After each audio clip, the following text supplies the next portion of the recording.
Yeah, we can give her a minute if she'd like to have Sure. a paper exhibit. You bet. And I don't know if, can we maybe assist her in sorting through this? I'm not sure what order those were even in, or if that was introduced before we left Friday. She may not have a copy of it, I don't know. It was the second to last exhibit that we used Friday. Drew, do we have another copy? It's like a 2-page email, right? Yes, sir. It was second to last one. Council has an extra copy right here. I could just hand her. It's a 2-page email. I've got it. Pictures. She I found don't it. mind it. Found it? I found it. Okay, thank you. So Beth Hightower was a President's Circle member. Can you explain to the court how you get to be a President's Circle member? So President Circle is the award given to a sales representative who is in the top 5 to 10% of the organization. Organization is in terms of sales, Yes. not education. No. Moving units. She would have been ranked in the top 10% or 5% of the franchise at the point in time. The pain franchise? I don't know Ms. Hightower's experience. This could have been years before. I don't know the timing of that. And when you talk about for top 5 or 10% there, you're talking about for moving product, right? It's based on compensation and overall sales quota targets. It is based on their sales, yes. And when you hit those targets, you become a member of the President's Circle, you get to go on trips and you get other incentives in addition to your normal compensation, right? This would be on their over-base compensation. They have a base compensation that's usually about 75 to 80% of their total compensation. And then President Circle is a additional, yes, it is a trip that recognizes those top 10%. Do you have a President's Circle for being a good educator? Well, the good educators are usually those that are, yes, in the President Circles, yes. Is it based on good education or good numbers of moving product? It is based on their sales. Okay. So if we go down here to this email we were looking at on Friday, Craig Abraham is a sales rep that we've seen some sales notes from over the last few days, right? I believe Craig would be the district manager. Here in Oklahoma. I believe, yes. And we have an email here from Beth Hightower, your President's Circle member, to Craig saying, Ronald Myers is a huge Nucynta target for me. You see where we are there? I do. And the word huge is in all caps, right? It is. And this email goes on to state that he's a doctor in Roland that does pain management, right? It says that, yes. Now, if you go to the third sentence, it says, these practitioners are not targets for me, but it would be insane for me not to call on them while I am at the clinic, right? I believe she's talking about the sentence before that there's 2 other doctors and a PA that practice pain management in that clinic. Exactly. Thank you. So Ronald Myers was a target, and this is Beth Hightower asking to add 2 more targets and a PA, right? It appears that way, yes. So this goes on to say that Dr. Myers used quite a bit of Nucynta in the winter, but stopped due to pricing and his large cash pay business, right? It says that here, yes. Did you teach your sales reps about what cash business signals in a pain clinic?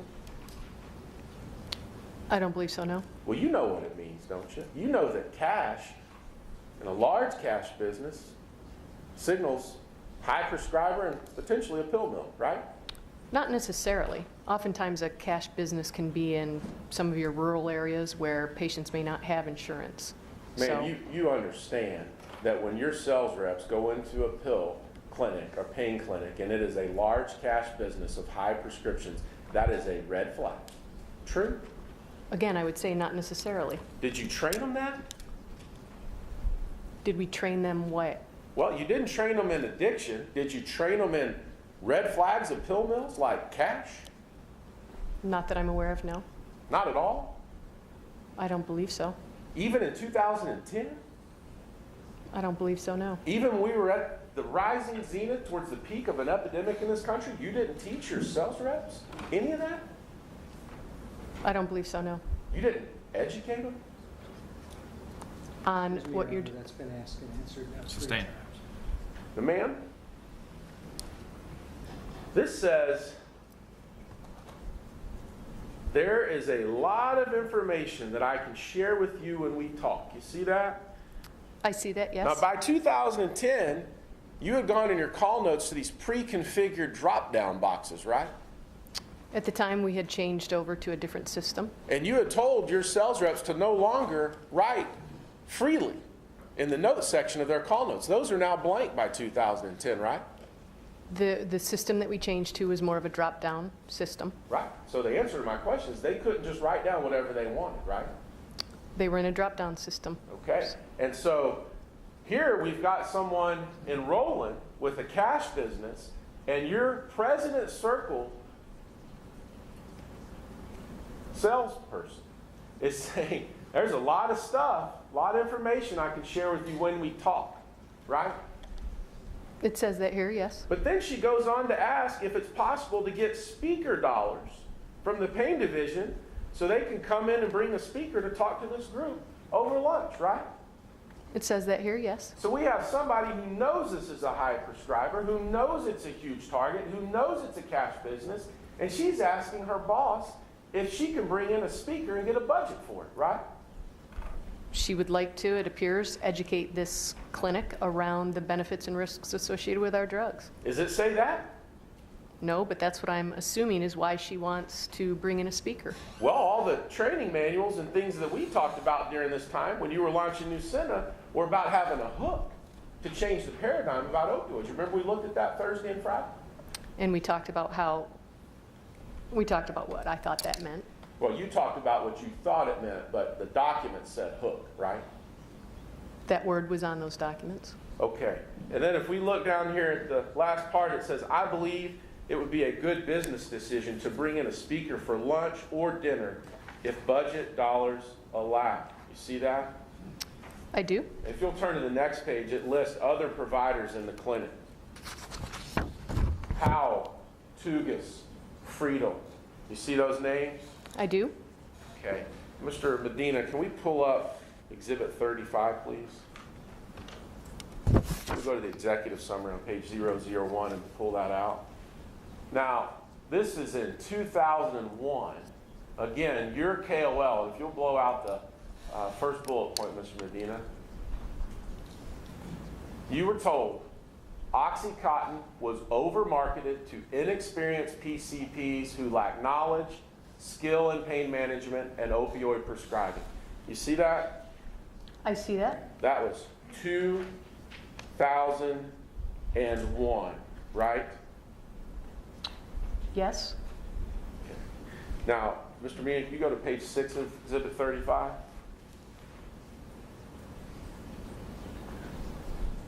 We go to the second where it says, should the abuse potential of Duragesic be discussed? Do you see that?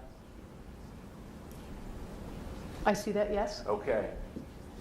The second bullet point, drug abusers will figure out how to abuse Duragesic once it is more available. Currently, it may be less abused, and there is a dangerous, narrow margin between a recreational dose to get high and a lethal dose. As market share goes up, so will abuse. Over-promising on the lack of abusability is what got OxyContin in trouble. Duragesic should not repeat the same mistake. You were told all that in November of 2001, correct? That was written in this document, yes. And the document we just saw in 2010, your President Circle sales rep was going into the Roland Clinic saying it would be insane for us to not spend more money here and target these doctors, right? Again, these are, it appears she sees that they are prescribing other medications in the long-acting opioid category.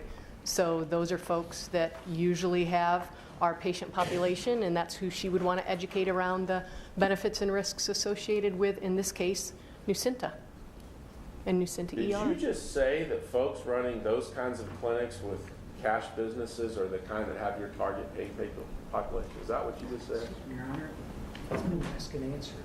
Just I'm going to overrule. She Thank can you. have some. Is that your testimony?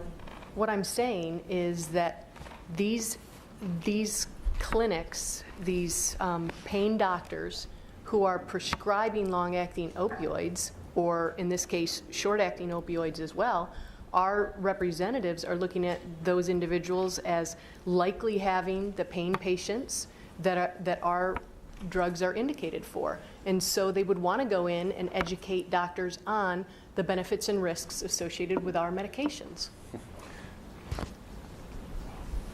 Okay, so this was in 2010, and you know by then, pretty much everybody was aware we had a problem, right? I know that yes, But you were educating the Rowland Clinic? on the benefits and risks associated with our products. In this case, it would have been Nucynta. Okay. What'd you educate them? Do you know? I'm sorry, say that again? What'd you do to educate them? Do you know? Would assume that Ms. Hightower would educate them on the benefits and risks associated with Nucynta. Your Honor, may I approach State Yes, you may. 1360?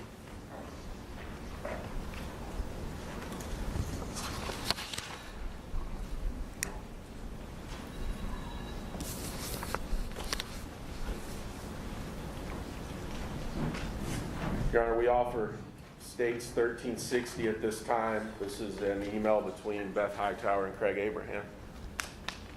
Your Honor, subject to the previous objection. States Exhibit 1360 will be admitted into the evidence. Permission to publish. Ma'am, here is another email between Craig Abraham and Beth Hightower.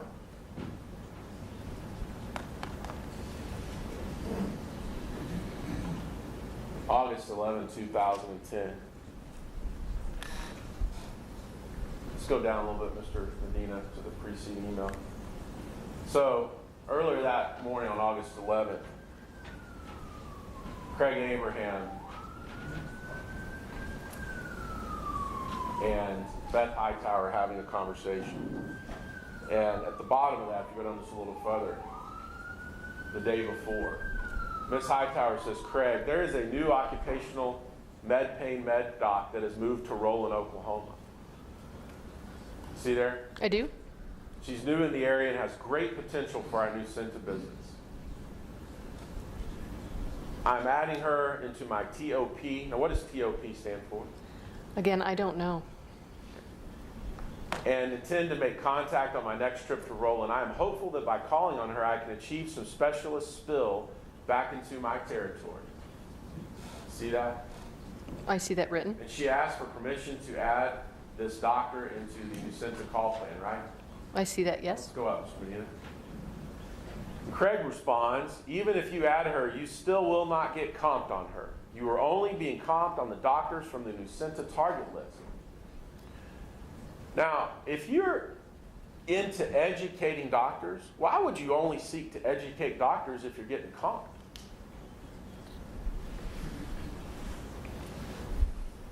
I'm sorry, ask that question again? Well, it says here, you won't be comped on this new doctor. You see that? I see that, yes. And my question is, when he tells her not to do it because she won't get comped, if you want to educate doctors, then you shouldn't care about getting comped on their sales, right? You should just educate. Well, I believe what he's saying is she isn't on her target list, and they were specifically focused in on the Nucynta target list. That's not what it says. Read on. If it was me, I would not call on her until after the third quarter, because if she writes any Nucynta now, I have a feeling that you will have to pace against her numbers in the fourth quarter. You see where it says that? I do. And what that means, ma'am, is that if she went and targeted this doctor, and the doctor started writing scripts for your drug when it wasn't on a target list, that then the next quarter, there would already be a higher number of scripts written. And so that sales rep would have to chase those scripts as they're quoted to get comped. That's exactly what that means, isn't it? Excuse me, Your Honor, that was a 7-sentence speech followed by, aren't I right? Object to the form of the question. Overruled. So it does say that, yes, if she writes more, she'll have a higher baseline. Right. That's not about educating. That's about moving product, isn't it? Through education, though. Where does it say educate? It says comp. And they're comped on if they well-educate providers and they choose our product. You got it. If they choose your product. Again, the decision of the provider, of the healthcare professional. After being educated by you. Yes. Let's go to the top. Boy, I wish we had call notes, because right here it says we'll have to talk. They couldn't write down their call notes anymore by 2010, could they? They were in a drop-down system. I'm sorry. They were in a drop down, is that what you said?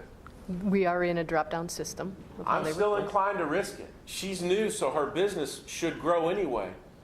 You see there? I see that, yes. It might be a good opportunity to get in there before her practice gets too wild. That's there, right? It says that. I think the intent here is before her practice gets too busy. Where does it say that? Where does it say what I meant is my intent is I don't want my practice to get too busy? Where does it say that? It does not say that. It doesn't say that. And you know what? While they couldn't write down those fields in the sales notes anymore, you didn't prohibit them from emailing one another, did you? No. If she likes Nucynta, she could be a good influence on Dr. Myers. You with me so far? I am. It doesn't say if she likes Nucynta, she could educate him. It says influence. There's that word again, right there. Isn't it true, man? It is written there, yes. On Dr. Myers, who has huge potential, right? It says that, yes. Okay. Thank you, man.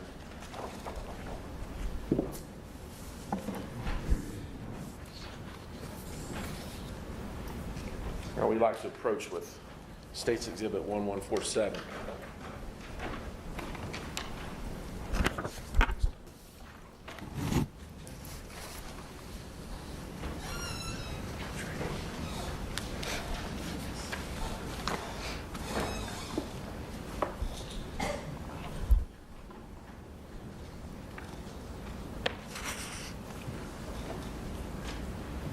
Your Honor, at this time, we would offer States 1147. This is an email between Russell Wilson and Eric Anderson of Janssen.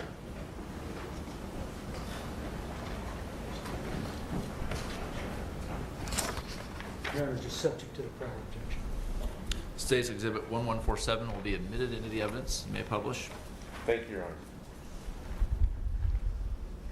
Now, ma'am, this is an email dated April 6, 2012. Now, you remember from States Exhibit 35 a minute ago, we were just showing where in 2001 your KOL advisory board was talking about the oxy problem 11 or 10 years prior. You recall that?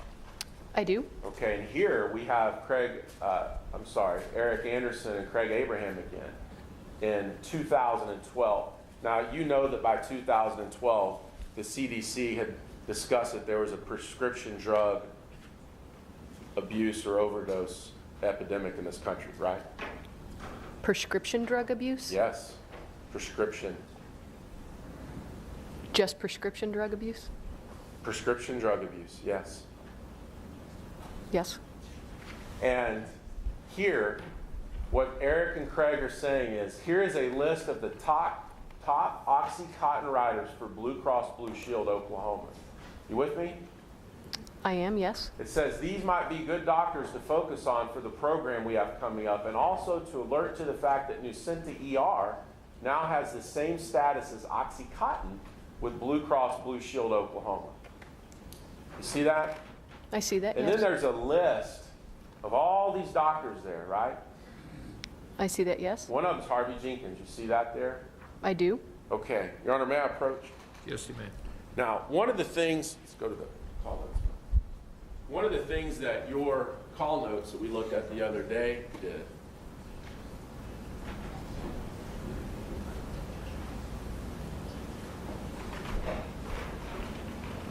One second, man, I'll get you to the page in lines.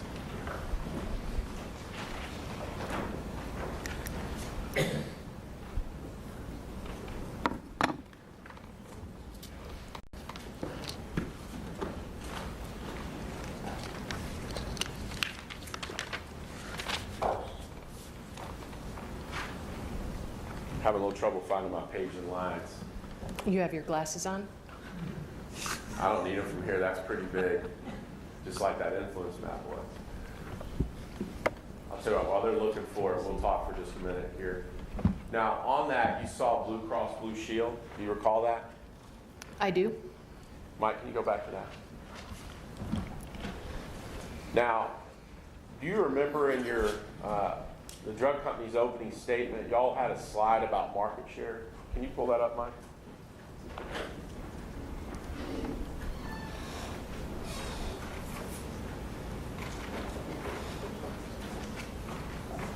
See there where in the drug company's opening statement, they said that there was a small share of state-paid Medicaid opioid prescriptions and tried to show it's a less than 1%? I see that, yes. Let's just talk about that for a minute. You understand that the state-paid or sooner care part of prescriptions in the state is a very low percentage of the overall paying sources. You understand that? I wasn't sure, or I didn't know that for sure. In fact, things like Blue Cross Blue Shield, other private payers, and cash make up over 80% of the paying market here in Oklahoma. I was not aware of that. You weren't? Mike, can you pull up states 2, 3, 5, 8, page 18?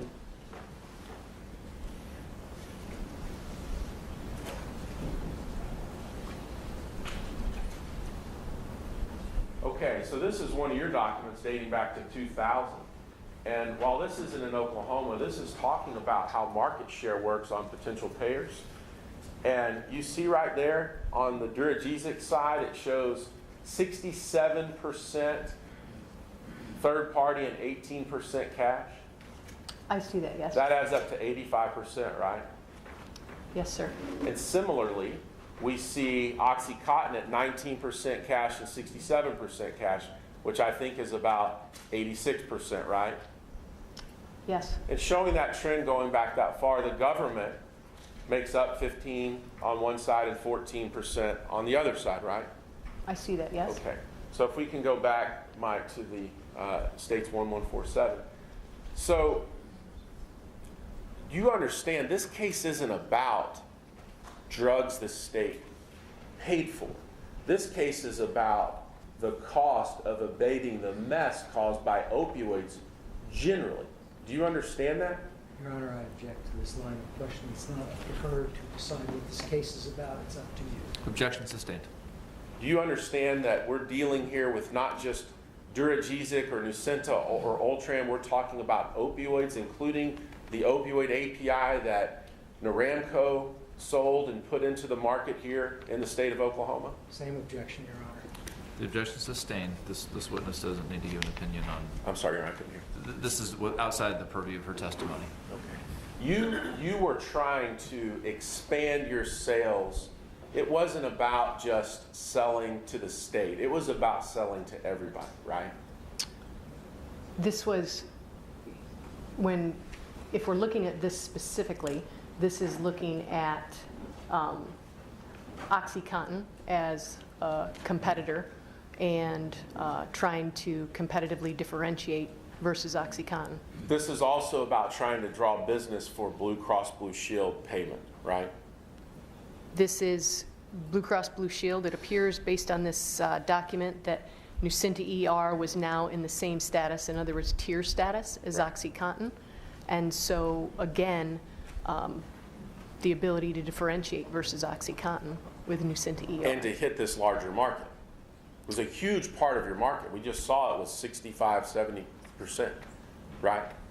The commercial market is what Yes, you're ma'am. saying?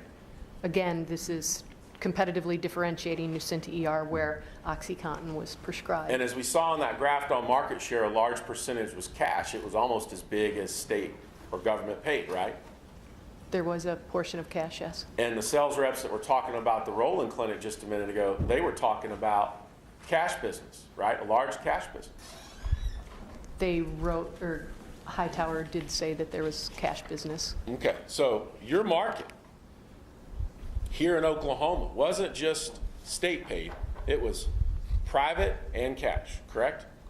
If you look at the nationally, Nucynta ER was across all those different payers. And Ultram. Yes, and Duragesic. I believe so, yes. Now, if I may approach, Your Honor. Yes, you may. Let's go back to these call notes. So we're going to start with your book there. This would be page 541, row 245. Which tab is that Mr. under? Beckman, could you hand me my, It's in this one that's five. could you hand me Yes, my ma'am. book, please? What exhibit?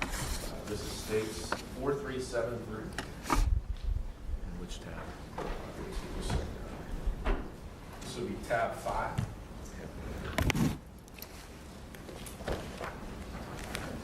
I've opened up the page here, ma'am. This is 541. I got it. We're good. So the first one here is December 6, 2002. In what Page- row? Page Oh, it's- 541, row 245. So what we just saw was later in time in 2012. This goes back all the way to 2002, back when y'all were writing this stuff down in call notes. You'll see here Holly Abraham in Oklahoma City is saying, reminder to RX Duragesic over Oxy because of better functionality, ANF quality of life. You see where we are? I see that, yes? Okay.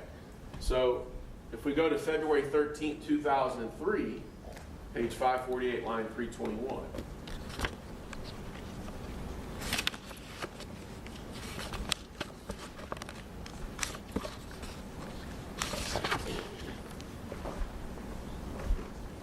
Here is Holly Abraham again. And this is talking about a patient that is going home from the hospital and giving them Duragesic. And you remember last week we looked at when you go into an ambulatory center trying to get prescriptions after they leave the hospital. Remember that? I believe that was Nucinta. Yes, that was Nucinta, but you remember the influence map that you had there and how that worked, right? I remember the different individuals that worked in that ambulatory clinic. And here we see a doctor being talked about. It says, has few chronic pain patients. Talked about any he can convert, and patient picture of short-acting and oxy patient. Said, yes, he will change this patient. See that word change? I see that. To Duragesic, because he is on oxy 3 times a day. I said, what is the difference from that and taking a short-acting? He agreed. You with me? Yes, And at the end, we see that word closed again, don't we? we do. Closed for that patient. Now, January 16, 2003, this is 545, line 295.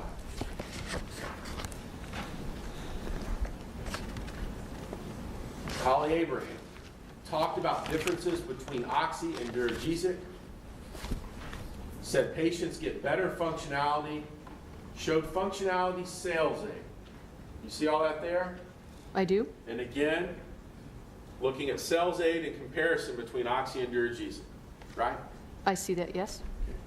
And by the way, this is all still after 2001 that we saw in Exhibit 35, correct? This is dated 2003. Now let's turn to the next one, page 545, line 296. This one said he hasn't seen any new chronic pain patient to have a chance to start patient on Duragesic. Show me file of patient. So your sales reps are in the doctor's office looking at patient files with doctors? I don't believe that they show them specific patient files, no. Well, it says showed me file of patient right there, doesn't it? It says that. Holly Abrams not a doctor. She is not. Wasn't educated in addiction. We did not have a drug for addiction. You were selling drugs that were addictive, right? Yes, But you didn't sell a drug that was for treating addiction, right? that is why Holly would not have been trained on addiction. And so you only trained your educators about addiction if they could move product that you could make money on. That's what you just said. No, that's not what I That's said. not what you said? It is not. You didn't just say that she wouldn't have done it because you didn't have an addiction drug? Excuse me, Your Honor, the questions are argumentative now. He's just badgering the witness. Sustained. Did you have an addiction drug? Asked and answered just a second ago. Overruled. We did not have a drug that treated addiction. Asked if he should start this patient on Duragesic over Oxy. Said yes and talked about its benefits. And then it finishes, closed for that patient, right? Says that, yes. February 25th, 2003. This is 549 line 340.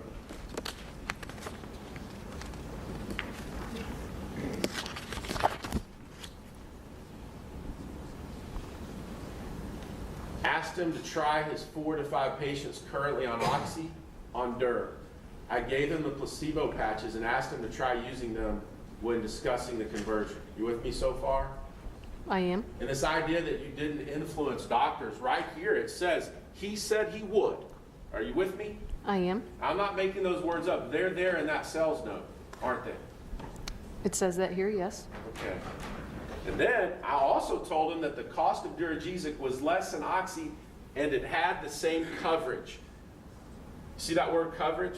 I do. Because coverage was important. One of the things you sought to influence on your influence map was to get your drugs covered by state and private insurers, right?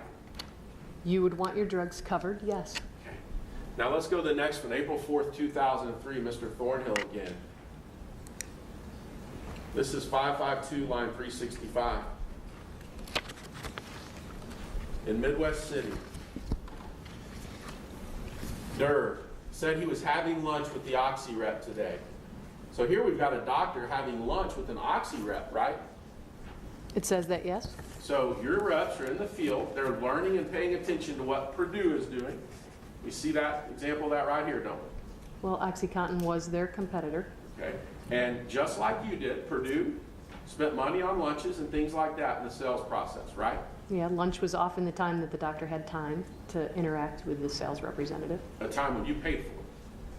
A time where they would take a break and have the time to interact with the sales representative that we would, yes, bring in lunch for. Bring or pay for? We would pay for it, yes. We discussed some things to keep in mind as he considers what benefits of Oxy compared to Duragesic are. All there, right? I see that, yes. Now, on May 29, 2003, Mr. Thornhill again, this is page 556405.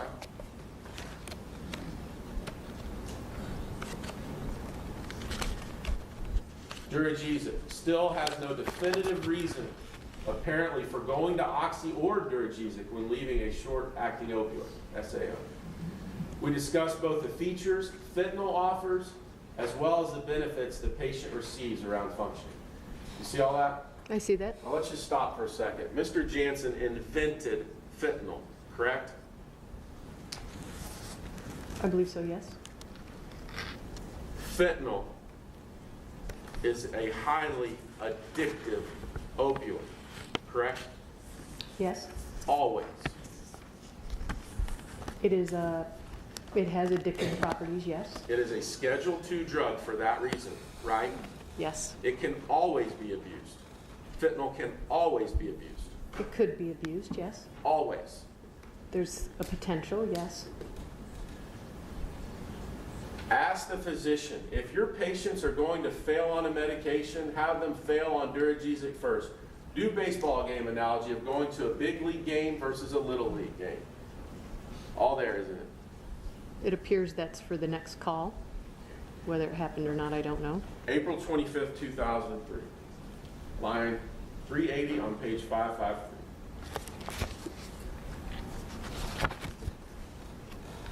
Duragesic said that an Oxy rep was in earlier in the week and asked him how he made his decision between Oxy and Duragesic.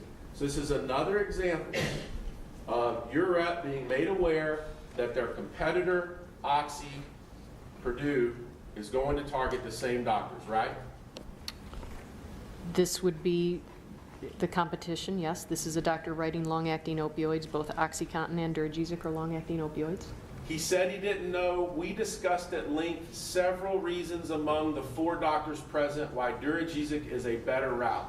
It basically was an opportunity to paint the picture of specific patients and how their lives lack function but are in continuous pain. You there with me? I see that written, yes. Just established there were 4 doctors present, right? It says that, yes. And they concurred Duragesic was a great direction for chronic pain management, right? It says that here, yes. Now, if we go back to the exhibit we're on with all those doctors,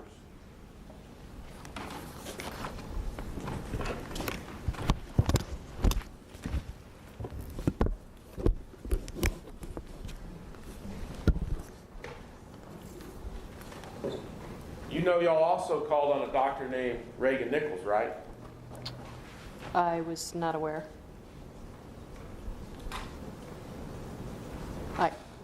I don't know. Do you deny that you did it? I would not deny She said it. She didn't know, she doesn't know. Sustained. Objection.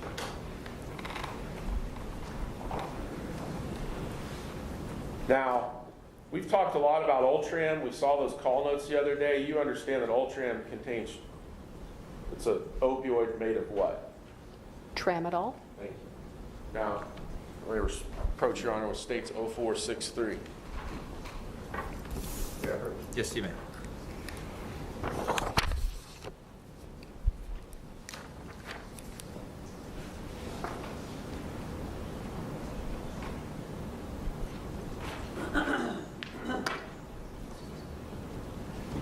Now,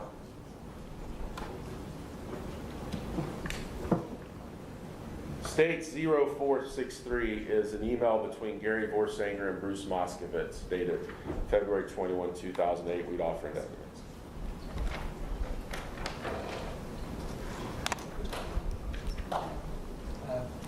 Your Honor, subject to motion to be previously filed. State's exhibit 0463 will be admitted into the evidence. Permission to publish granted. Thank you, Your Honor. Now, one of the things that your company wanted to fight against was barriers that might be erected that would make opioids that you sold or others sold less available, correct? I believe that the organization wanted patients to have appropriate access to our medications. You wanted your opioids to be available so that they could be sold. We wanted patients to have the availability of our opioid medications, yes. And you understood that if you had opioids that became scheduled or more restricted, it might make them less likely to be prescribed. Well, the scheduling is just an indication of their potential for abuse. Ma'am, when drugs are scheduled, there's more restrictions that apply, correct? Potentially, yes. There's also a stigma on the patient because a lot of patients don't want to take a drug that's scheduled. True?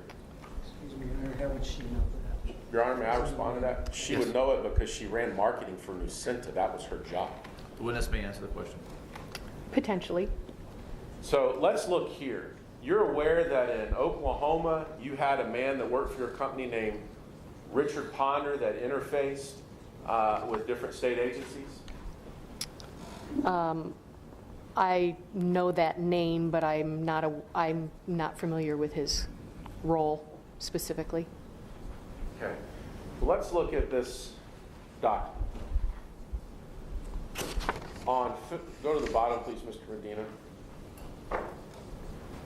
So at the very bottom, there's an email on February 20th, 2008 on the next page. And it says, I just received the NV, Nevada Board of Pharmacy's agenda for their meeting March 5 and 6. They plan to discuss the scheduling of tramadol and may take action. You see that? I see that. So if we go up to the next one, there's an email from Gary Gorsinger in response to Bruce Moskowitz. It says, Bruce, we now have a request from Nevada and Nebraska. Richard Ponder indicated that while we have done very well in Oklahoma with the representative there, the Oklahoma Board of Pharmacy is threatening to schedule tramadol again. Ted Cicero and I were out there several years ago and were able to address their concerns by providing data from the ISC. You see all that? I do. I am writing to ask if we can develop a plan to have other representatives from medical affairs partner with me. You see that? I see that, yes. Okay, and then let's look up above.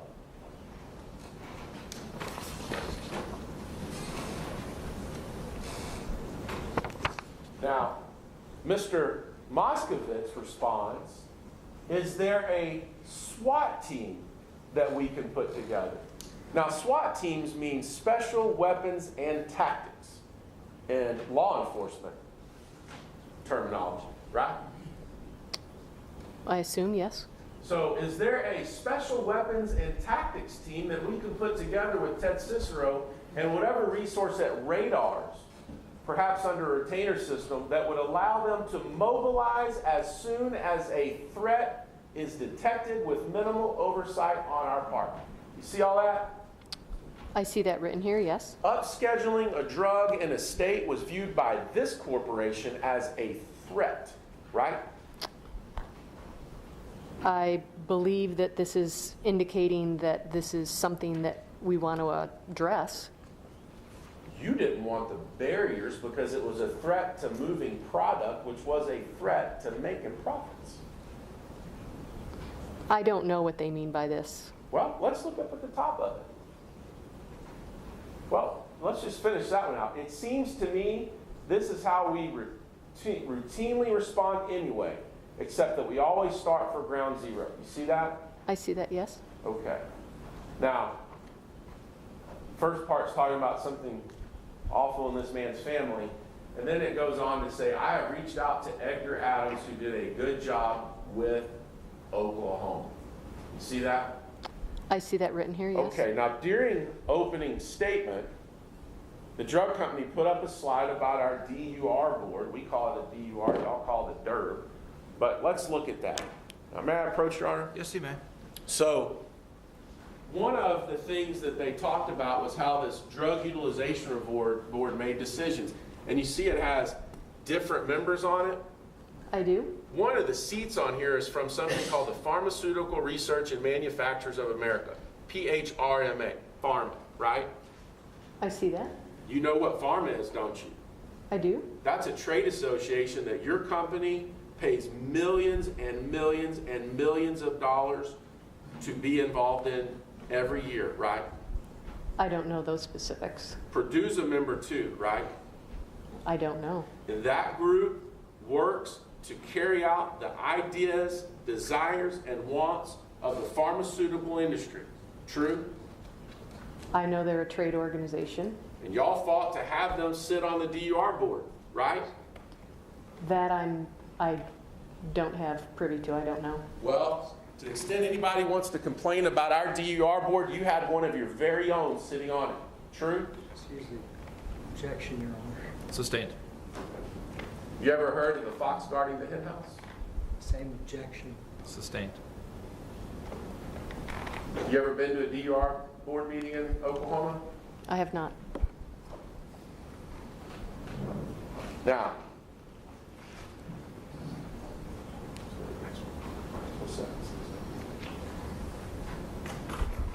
may I approach, Your Honor? Yes, you may. I have states 0760.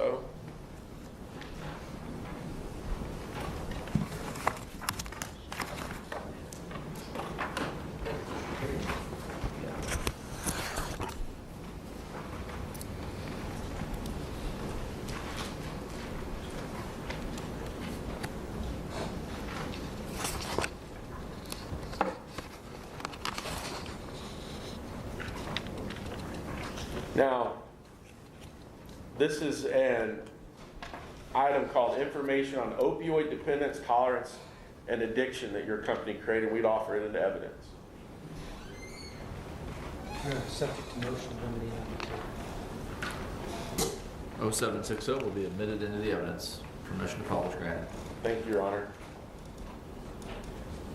Now, this document, it says information on opioid dependence, tolerance, and addiction, right? I see that written, yes. While it has Duragesic at the very top, the word is opioid. right? It says that, yes. Doesn't say fentanyl patch, Ultram pill, or Nucynta pill. It says the broader version. It says that, yes. Okay. And here it talks about opioids being a major class of pain relievers. Correct? Yes. Again, the major class of drugs, right? It says it's a major class of pain relievers. And in the second bullet point, it says some patients have concerns about using strong medications like opioids to manage their pain, including a fear of addiction, right? It says that here, yes. So you recognize that patients had fears of addiction when taking the broad class of drugs known as opioids, right? It is written here. Because the history of mankind is full of examples of addiction occurring when man uses opioids. Correct? Excuse me, Your Honor. Again, this has been gone over for days. I object that it's repetitive and cumulative. Ask and answer. If the witness can testify within her own knowledge, she's free to answer. I overrule the objection. Thank you, Your Honor. You've seen this throughout this trial. You knew this, right? Knew what? Well, Again, certainly if it's as a- throughout the trial, it's repetitive and cumulative. I object to Overruled. that. Certainly, when a company puts someone in charge of marketing an opioid, certainly they told you or you knew that opioids as a history with mankind had a problem of abuse and addiction. I mean, you knew that, right? Yes.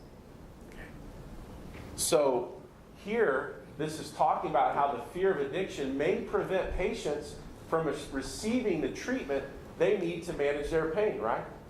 I see that written, yes. And inside the walls in Princeton, New Jersey of Janssen, one of the things you were concerned about was that if patients feared addiction, they may not fill prescriptions for your drugs. They may not want them.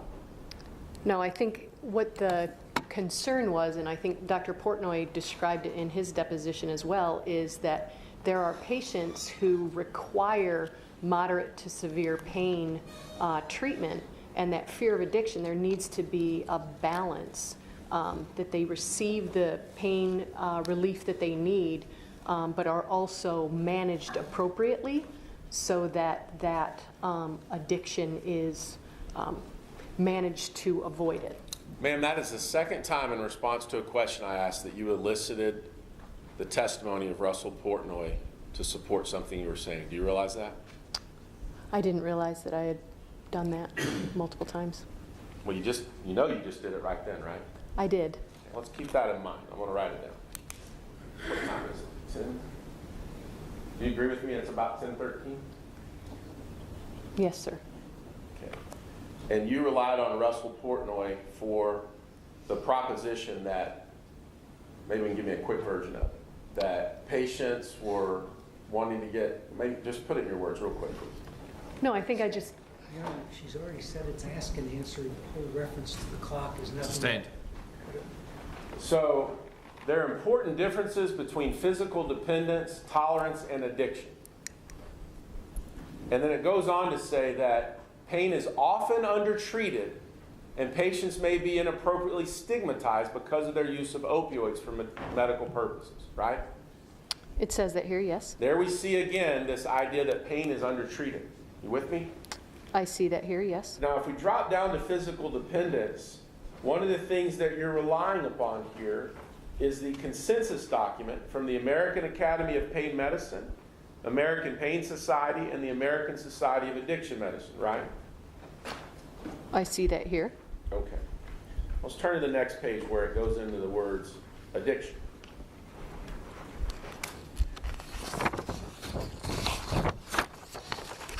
According to the consensus document referenced above, and it gives a definition of addiction, right? It does. It goes on to say, this is in the third part, according to the consensus document referenced above, studies indicate that the de novo development of addiction when opioids are used for the relief of pain is low. It says it right there, right? It says that here, yes. And just to be clear, the words Nucynta, Ultram, none of those are mentioned. They are not written right here, no. Opioids as a class of drug, right? It says when opioids are used. Now, are all opioids the same? No, there are differences between opioids. Then why would you make a broad statement like that? I believe that this is according to the consensus statement, But it's your document. referencing the consensus document. Yes. It's your document, though. It is our document, Let's yes. scroll down to the very bottom, Mr. Medina, please. There's a website. What website is that? Durgesic.com. And let's just stay right there for a minute. You see where it says barriers to pain relief? I do, There's that word barriers, right? yes. And if you look at the bottom, concerns about addiction should not deter physicians from using adequate amounts of opioids in the management of moderate to severe pain when such use is medically indicated. You put that there, right? It is written here, yes. Barriers to pain relief. A fear of addiction was a barrier that you wanted to take down. Not necessarily. We wanted to address it and understand it better. What does not necessarily mean? Your company sought to remove fears of addiction associated with opioids broadly as a class of drug for over 20 years. I disagree. Well, let's go up a little bit to pseudo-addiction. You see that term? I do. Pseudo-addiction? Right? I see it, yes. Now, you invoked Dr. Portnoy a minute ago at 10:13. Remember we went through that exercise? Yes? Now, in his testimony, he said pseudo-addiction should never be used without proper context, right? I believe he said that, yes. Okay, now let's look at that footnote, number 12. And 10. And 11, look on the last page. That footnote site for for opioid addiction being low, you see the site number 10 there? I do? Okay. The author there is Haddix. You see that? I do? I was the medical director at some point at Purdue, right? Again, I wasn't aware of that. He created the word pseudo-addiction, right? Again, I wasn't aware of that. And this document you just invoked, the consensus statement from 1996. Now, that's another thing that Dr. Portnoy said should not have been used without proper context. And I was not aware of that. Now, let's go back, that website. Now, you're a marketer. I mean, that's part of what your job was at Janssen, right? Yes? Yeah. Do you have children? I do? In today's world, with the internet, all someone needs is a phone or a laptop or even a smart TV to access any information that's there, right? Today, yes. When you and I were children, if you wanted to see a commercial, you had to wait for it on TV or hear it on the radio or see it in a printed publication, right? Yes. Today, you can get any information you want as a consumer with the snap of a finger, can't you? Yes. It's the ultimate direct-to-consumer medium, isn't it? Well, you have to pull people in, but, You have to pull them in, right? well, they have access. There's significant more access today than there was when we grew up. You have to pull them in. That's what you said. They have to want to go there. You gotta hook get. If you want to use the word hook, but I would Your say, word. in this case, I would just say they would want to go to that site. There's nothing more direct to consumer in the world today than the open, free, available internet. Correct? I don't believe in the context of direct-to-consumer, what you're describing. Well, if I want to get information on the internet, I can pull out anything in this building right now. We got Wi-Fi hotspots all over it. The media, everybody has access to it, right? If you want to get information on it, yes. Any of us could go to any website that your company runs and get whatever information's on there right now, couldn't we? You could, yes. I could also go to any website for any third-party KOL or advocacy group that you help fund and get whatever they put out, right? If you went in and, yes, Right now, today, today, unless your company took it down. correct.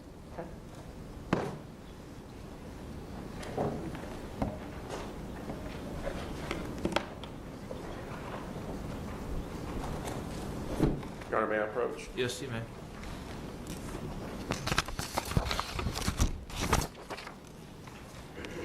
Exhibit 1239.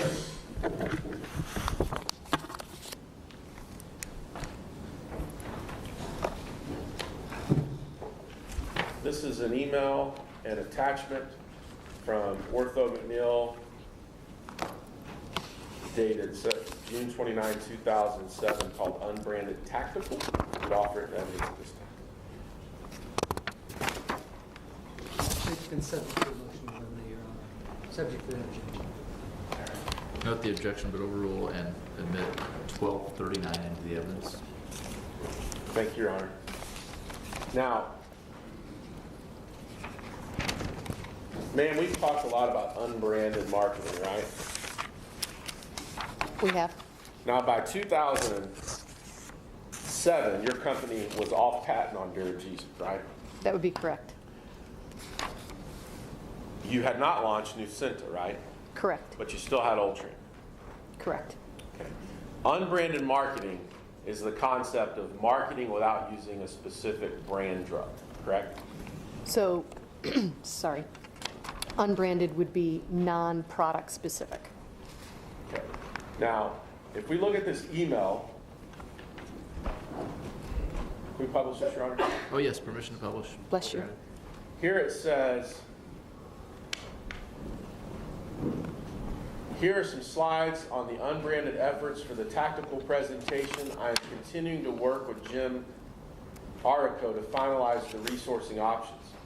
Goes on to say, I've included the banana analysis on one of the slides, which gets us to 60% of physician targets and gives us 60% of the business, targeted business. You see that?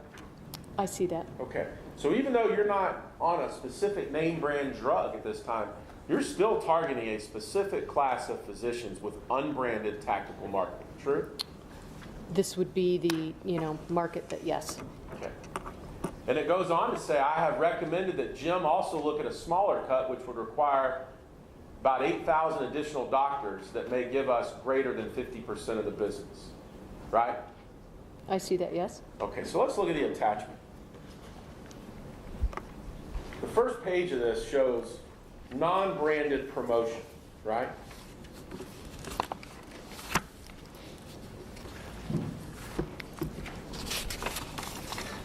That is the title, yes. It says Bless you. Thanks. Ortho, McNeil, and Criteria. Now, those are Johnson & Johnson companies, right? Yes. Now, if we go to the next page, we see something. Disrupting a complacent marketplace, right? I see that, yes. Okay.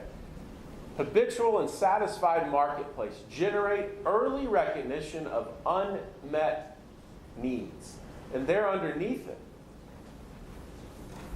it lists 3 ways to do that, right? It has 3 bubbles, yes. You've got a professional promotional platform on one side and a physician, patient, education, PR strategy on the other, right? I see that, yes. Now remember I asked you on Wednesday or Thursday, one of those days, that if we saw the words influence and education together saying they meant the same thing, you would show me. Now here we have education, but we don't see influence, do we? We do not. But what we do see connecting those 2 circles is something called web strategy, right? I see that, yes. Okay. Let's go to the next page. Unbranded campaign objectives. And the first thing it says is disrupt the marketplace, right? It says that, yes. Okay. Heighten awareness of the undertreatment of pain and its consequences. There we see that undertreatment of pain idea, right? It says that here, yes. This is in a gap where you're not directly marketing drugs at this time. You're off patent on one and haven't launched the other. So all you've got in the market is Ultran as a one that you're actually sending sales reps in on, right? Correct. So you're out there trying to still disrupt the marketplace and tell them that under treatment of pain needs to be something we know about and that we have consequences if we don't use opioids to deal with it, right? This is talking about the undertreatment of pain and its consequences. That is creating the need and selling the need, isn't it? No, it's again heightening the awareness. Well, ma'am, if you look at the bottom one, it says pave the way for the tapentadol launch, right? It has that written here, yes. And that's your drug, Nucynta. Correct. Okay? But at this time, when you're going to do what we're talking about here, you're talking about opioids. We're not talking about specific drugs. We're talking about the pain marketplace here. Okay? And we see established reps as pain experts, right? That is written here, yes. And it says solidify rep training on disease and market, but what it's talking about there is this idea of pain as a disease, not addiction or abuse as a disease. True? Excuse me, Your Honor, I object to counsel testifying as to his interpretation instead of asking the witness what hers is. Please rephrase the question. Ma'am, you're not saying solidify rep training on disease and market there about addiction. You're talking about this idea of undertreated pain. We're talking about pain management here and pain. Not addiction. No. Even in 2007, 2008. We would be talking about pain and pain management here. Let's turn to the next page. Unbranded message continuum. Paving the way for tapentadol, right? It says that, yes. Here we see it. 4-step process. Pain is mismanaged and undertreated. There are serious consequences of mismanaging and undertreating pain. Appropriate treatment requires effective pain relief and minimized AEs. That's adverse events, right? Correct. So we got 1, 2, 3. You see those lined up? I do. So that's the hook. And the way you said it is coming soon. An opioid, right? Objection to the form of the question, argumentative. Objection sustained. You're setting it up to pave the way, right? New pathways in pain management, right? Well, the fourth module would be around the pathways in pain. And pathways to pain was a marketing hook that you would use later with Nucynta. That the Nucynta had different pathways that the market was not aware of. And you called it neo pathways, right? Neo Pathways was the educational campaign around this unbranded messaging. So you're setting it up right here. Create a need, and then when you launch a drug, you'll have the solution for that need, right? Again, this wasn't creating a need. This was addressing or educating on an unmet need in the marketplace at the time. Did we not have enough opioids at that time? We still had an undertreatment of pain. Well, that's interesting because Oxy launched at the end of 1995 and you launched Duragesic back in 1991. And we're in 2007. You've had thousands and thousands and thousands of sales reps calls, quote, educating physicians here in Oklahoma. And yet we still got mismanaged and undertreated pain, right? It appears that we did, yes. Yeah, objection to the speech again, Your Honor. If you just ask questions, we get through this so much faster. Objection sustained. If we turn to unbranded campaign rollout. You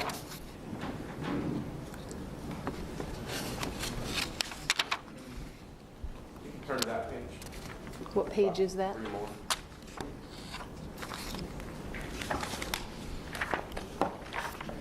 Turn 1, 2, 3, please, ma'am. 08? Yes, ma'am. Unbranded campaign rollout. So we see how this happens, right? This is, now you were involved in Nucynta, correct? I was, yes. Okay. So we've got a lot of different things here. Now, iPod video clips, that's kind of dated now, but back in 2007, the iPhone had just come out, right? I don't remember exactly when the iPhone came out, but We've got webinar series. That's something you would do on the internet. that would be yes. And explain for us, what is e-detailing? E-detailing was on the internet where a physician would log in, and it would be an interactive type of virtual, it would be a virtual interaction. And then on the left there, you've got flashcards and reprint carriers. Those are leave behinds, correct? In some cases, yes. Okay. Now, if we could turn 2 more pages to one called, actually 3 to one called Generate Awareness with Targeted HCPs. Page 11.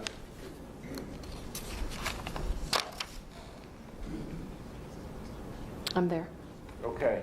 So here's how we do it with targeted HCPs. And if you look on the far right, there's an arrow going to from the small top of that pyramid to the bottom, says increasing number of physicians, right? It says that. It starts with promotional detailing and regional advisory boards, goes to promotional detailing, e-detailing, regional advisory boards, and speakers bureau. You see those? I do. Then a broader base, promotional detailing and e-detailing, speakers bureau, right? I see that. And then promotional detailing, speaker bureau, promotional activities, right? I see that, yes. All designed to get awareness of these marketing concepts of undertreated pain and the need to treat undertreated pain, or there would be adverse consequences. That's all what this was designed to do. This is designed to educate around the unmet needs or the undertreatment of pain, the issues that the marketplace identified at that point in time. Well, you say educate again, but let's look to the next page.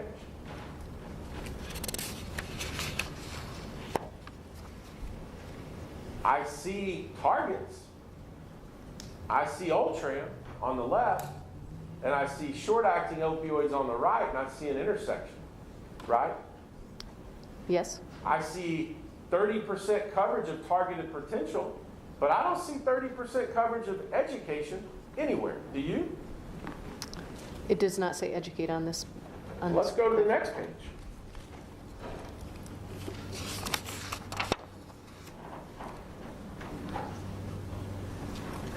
I see expanding the reach for tapentadol at the top. You see that? I do. And down at the bottom, I see 60% coverage of targeted potential when you add an Ultram ER, right? I'm sorry, what did you Well, say? we see Ultram ER on the left and short-acting opioid on the right, right? Correct. And I see 60% coverage of targeted potential, right? When the additional individuals are added in. Targeted potential. That is what it says, yes. Now, this is in 2007, right? I believe so, yes. And what does PDE mean over there? Minimum of 358,000 PDEs. Primary detail equivalent, Would you please tell the court what that means? that is the sales rep. When a sales rep calls on a clinician, Okay. a primary detail is when they have that product in the number 1 position. Oftentimes, and we saw this yesterday, or I'm sorry, Friday, with Duragesic, oftentimes was in the 2nd product position. The primary then would be cut in half. But it's primary detail equivalent, right? Correct. Not primary detail educate. No, it's an equivalent. You're describing it. It's a sales target. Yes. Okay, thank you. Let's turn to the one that's 2008 tactical evidence. That would be page 17. Now, you remember, we talked about this idea of unmet pain as an unmet need, and here we see the word tactical again. See that at the top? I do. This is forecasting what's going to happen in 2008, right? It says 2008 tactical efforts. And we've seen influence maps. We've seen it through the last few days of this trial, and there's a bunch of arrows. You and I have talked about that, correct? We have looked at different physicians or different players in a market. And here we have several. Increase awareness, effectiveness trade-off. Expand knowledge of appropriate management, clean drug effect. Motivate to institute chart review. all focused on and expand awareness of unmet needs, right? That is what's written here. And then those go out, speakers bureaus, representative support materials, e-detailing, message continuum, right? That is what's written here. Those arrows represent an effort to spread a message, don't they? These are tactics, potential tactics that the brand is exploring or potential to support a message. If we can turn to the next page, please.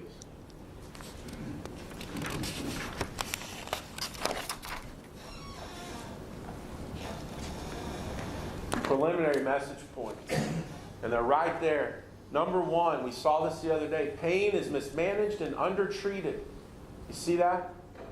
I see that, yes. Mismanagement of pain is largely a result of undertreatment, right? It says that, yes. Undertreatment of pain is widespread. It says 80% of surgical patients post-op. 70% of patients with CNCP took 6 months to achieve pain control. You see those numbers? I do. And down at the bottom it says the undertreatment of pain today is not justified, right? It says that, yes. Now this is 16 years after you launched your drug Duragesic, right? It is, yes. Duragesic had been in the marketplace so long it was off patent by then, right? It was. We saw countless call notes prior to this document where you were, quote, educating sending sales reps to, quote, educate our doctors here. Yet in 2007, you're still saying that pain is undertreated to a very high degree, right? We are, yes. And so your solution is to come in and say, number two, the consequences are serious and significant. The undertreatment of pain can result in the progression to chronic pain, right? It can, yes. You're still marketing opioids for undertreated pain, despite the fact that Oxy had been around for 11 years and Duragesic had been around for 16, right? They had both been out for that period of time, yes. So you said there was a problem and you had a solution, but it didn't solve anything. Did it? Again, this is talking about the fact that there is still an undertreatment of pain that's taking place. Because your drugs don't treat pain. They just hide it. No, I wouldn't agree with that. And by now, in 2007, when this happens, and we've seen the charts, we're almost to an epidemic stage in this country, right? When this document came out. This is 2007-8. Yeah, we were almost at an epidemic, right? I believe you said that yesterday.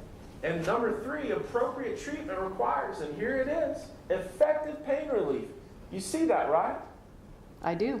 Appropriate and effective pain relief requires decreasing and or eliminating common barriers, right?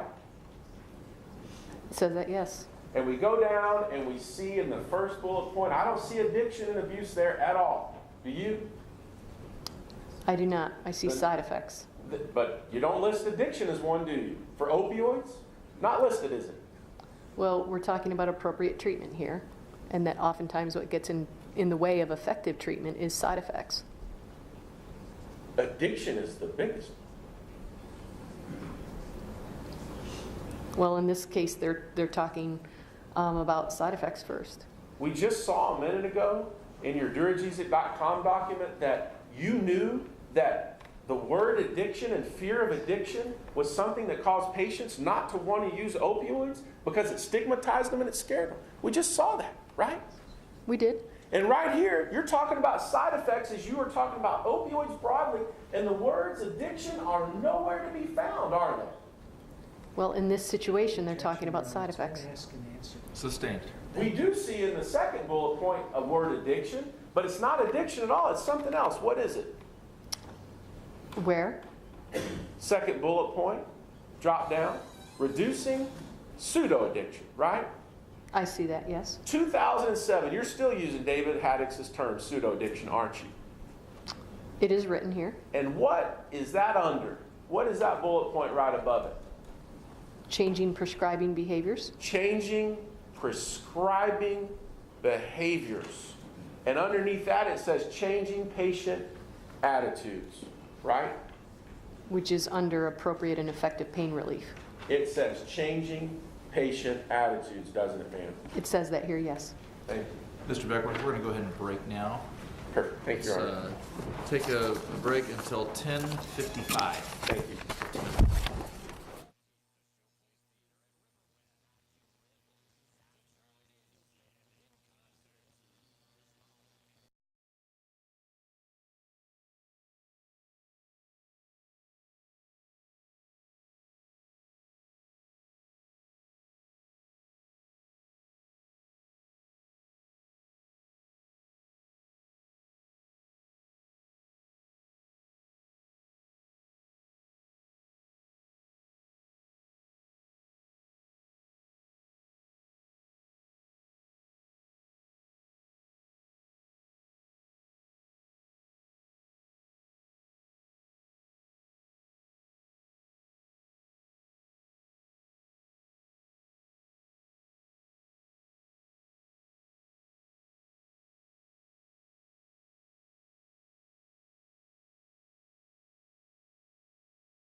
Yes. So, ma'am, we were talking a minute ago about the unbranded tactical approach, but even after Duragesic went off patent, you still were making money, and you still do today off of Duragesic, correct? Duragesic is in our established products division. There's generic equivalent drugs. For Duragesic, yes. But with respect to Duragesic, y'all cut a deal, Janssen, with a company called Sandoz, where for every Sandoz fentanyl patch that was sold, your company got 90 cents out of every dollar. True? So that's outside of my understanding. And in fact, when Sandoz was being sold here in the state of Oklahoma and elsewhere, you actually allowed them to put Duragesic coupons in those boxes, right? Excuse me, Your Honor, I'm going to object to this question. She says she doesn't know it's outside. It's a different question. Overruled. Again, I am not aware of this. May I approach, Your Honor? Yes. Your Honor, we have an exhibit on this, was not on our exhibit list. We did not anticipate that the defendants were going to make these market share arguments. So I'm going to ask if I can approach real quick, see if we can offer this in.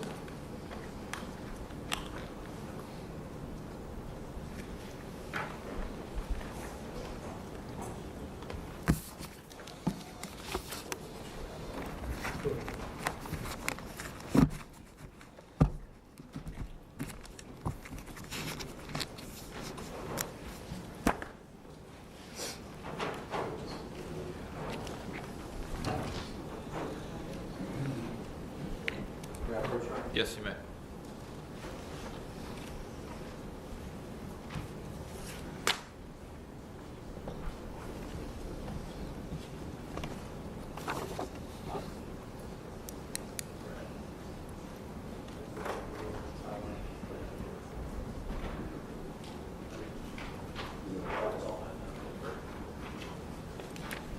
Your Honor, let me just explain what this is with the witness, and then we'll try to offer it here. Ma'am, you're looking at a email dated August 13, 2000, July 20th, 2011, correct? I am, yes. Okay. And Your Honor, under the pretrial order, while this was not on our exhibit list, there's a provision for impeachment or rebuttal, and also as the court so directs. So we have just a couple of documents that talk about what happened with Duragesic and market share during the relationship between Janssen and Sandoz.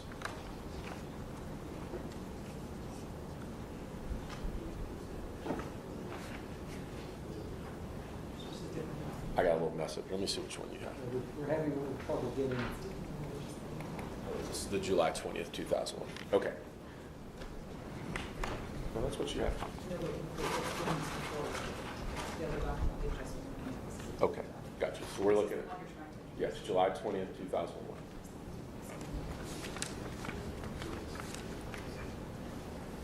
He's indicated two reasons for introducing this document. One is impeachment. The witness says she has no knowledge, so it can't be impeached unless it says she has knowledge, which it doesn't. The other is a rebuttal exhibit. If the court is inclined to accept this as rebuttal, I assume we'll receive the same latitude on additional exhibits. And Your Honor, by impeachment, I'm talking about the opening statement. They laid this out and showed this market share. You can't impeach an opening statement. All you can do is impeach a witness's testimony.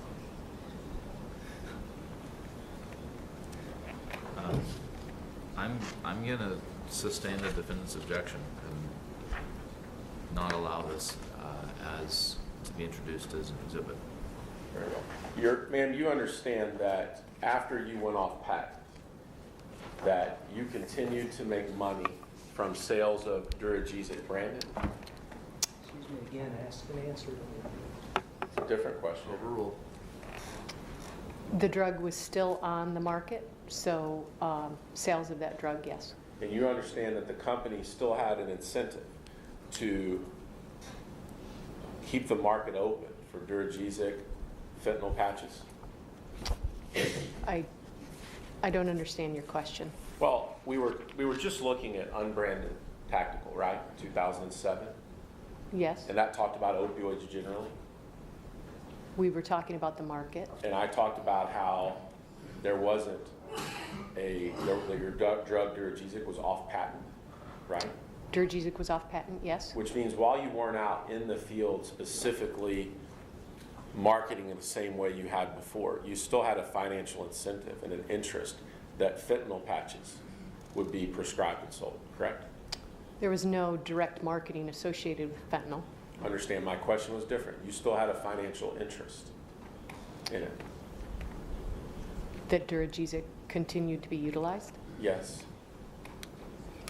Okay, yes. And you still have that today, correct? Again, it is in our established products. So the answer is yes. It is still in the marketplace. Thank you.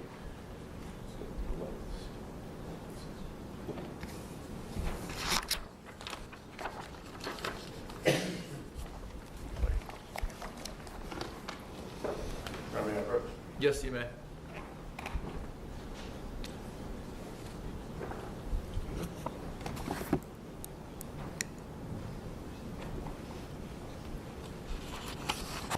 Your Honor, 1161 is an email and attachment from Robin Coates and Mrs. D. Meshelman.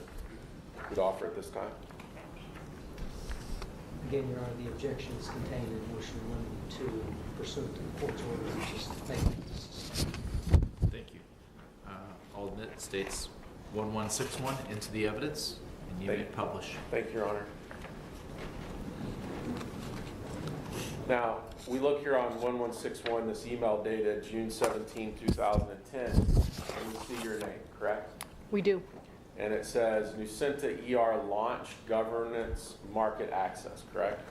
It says that, yes. Now, if we turn to the first page, or the next deal, which is the attachment, it says advocacy and policy key launch activities, right? It does, yes. A vital balancing act, recognizing prescription drug abuse while ensuring patient access, which was an issue for y'all when you were launching Nucynta, correct? It was the balance, yes. Now, if we turn to the next page, it bears a title, Advocacy Program. And we see the top, it says lead by influence, correct? It says that, yes. Does not say lead by education, right? Correct. And it talks about a focus at the top. And we see appropriate use and access at the top and affordability, right? Yes. Okay. One of the issues that you dealt with, we discussed earlier, was making sure that insurers and any coverage plan included your drugs, right? You wanted the insurance companies to understand the value of your drugs and put them on their formularies, yes. Okay, and if we look at the third bullet point under focus, it says engage a multidisciplinary group of partners, stakeholders focused on optimizing the benefits of prescription opioids for pain management, minimizing their risk, including abuse and diversion. You see that? I see that written, yes. Okay, so right there, it's not talking about Nucynta, Duragesic, Oxycontin, Ultram, or any other drug. It's talking about prescription opioids for pain management, right? It's talking about the benefits of prescription opioids for pain management, yes.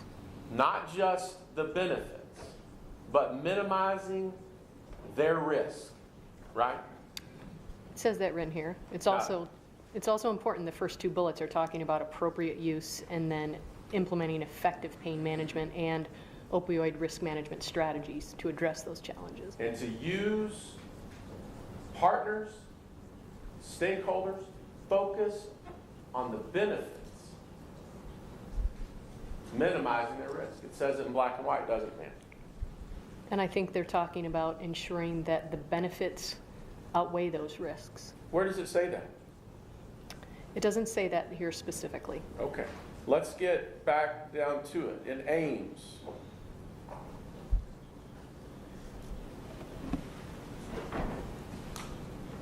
improve pain relief and help reduce prescription opioid abuse by providing a neutral forum for education and information exchange, knowledge transfer among diverse stakeholders. You with me? I am. Then it goes on to say something else. Effect positive change in advocacy pain management, clinical policy, right? I see that written. Let's go down to objectives. It lists things like quality of care, REMS, and PDMPs. You see that? I do. Monitor e-prescribing, prescription opioid fraud and abuse on states, and the like. You see that? I do. Then it says develop an understanding / influence positions of advocacy partners and lead by influence perspectives, right? It has that written, yes. The next one is clarify the facilitating factors and obstacles, taking proactive approaches to address appropriate treatment. Prescription opioids. You with me so far? I see this, yes. And deter discussions away from abuse and toward appropriate use, right? It says that, yes. Deter discussions away from abuse. And toward appropriate use. Subject matter experts on current knowledge about the effectiveness of approaches to addressing appropriate utilization, pain management, prescription, and we see opioid abuse, right? Yes. Now, let's go to the next page. We see a list of key advocacy partners there, right? I see that, yes. American Pain Society, Yes. American Academy of Pain Management, I see them listed, yes. American Academy of Pain Medicine, I see them listed, yes. American Academy of Nurse Practitioners. I see them, yes. And there's quite a few others, right? There are others, yes. Now on the next page, there's an additional list, right? Yes. And one of them, there toward the bottom, the last one in black, is the Pain and Policy Studies Group, PPSG. I see them listed, yes. Now, if you look through those pages, you'll see, and I won't go through them all, there's quite a few advocacy partners, including regional ones, over the next few pages, right? And I'll ask you to turn to the map that comes a few pages later. On page 10, I believe. Now, you saw me use this in opening statement. You were here, weren't you? I was. And here we have something called the multidisciplinary partners, influencers mapping, right? I see that, yes. And at the bottom of that chart, below patients and caregivers, we see a box. What box is there? The Nucynta IR/ER value proposition. Okay, let's turn to the next page. We see a list of advocacy groups that you summarize. We see that there, correct? I do.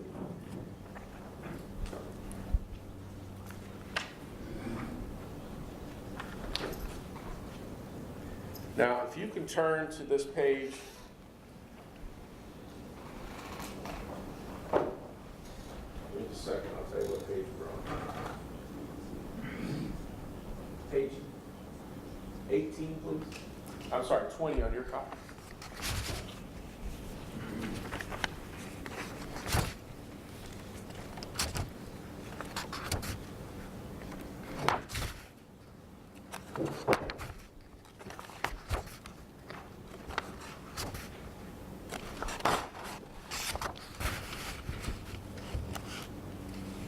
You see there, among this list of different groups, we see alliances of state pain initiatives, Pain and Policy Studies Group. I see that, yes. And it says recommended action. We see the word engage. I see that, yes. And if we go, you have 3 bubbles. Advocacy programming, pain med program, and then the third one is partnerships programming. And that's colored in, correct? I see that, yes. And advocacy programs also colored in about a third, I guess, of that dot, right? I see that, yes. Over to the right of that, it says something. State report cards. You see that? I do. Let's turn to the next page.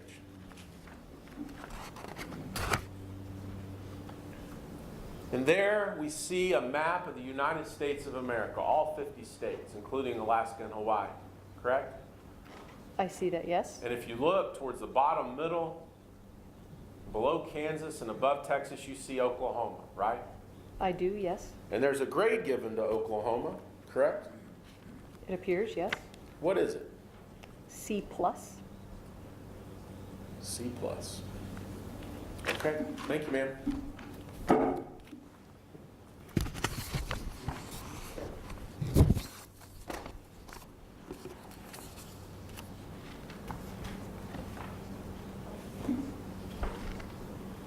Your Honor, may I approach? Yes, you may. Approach with states 0974.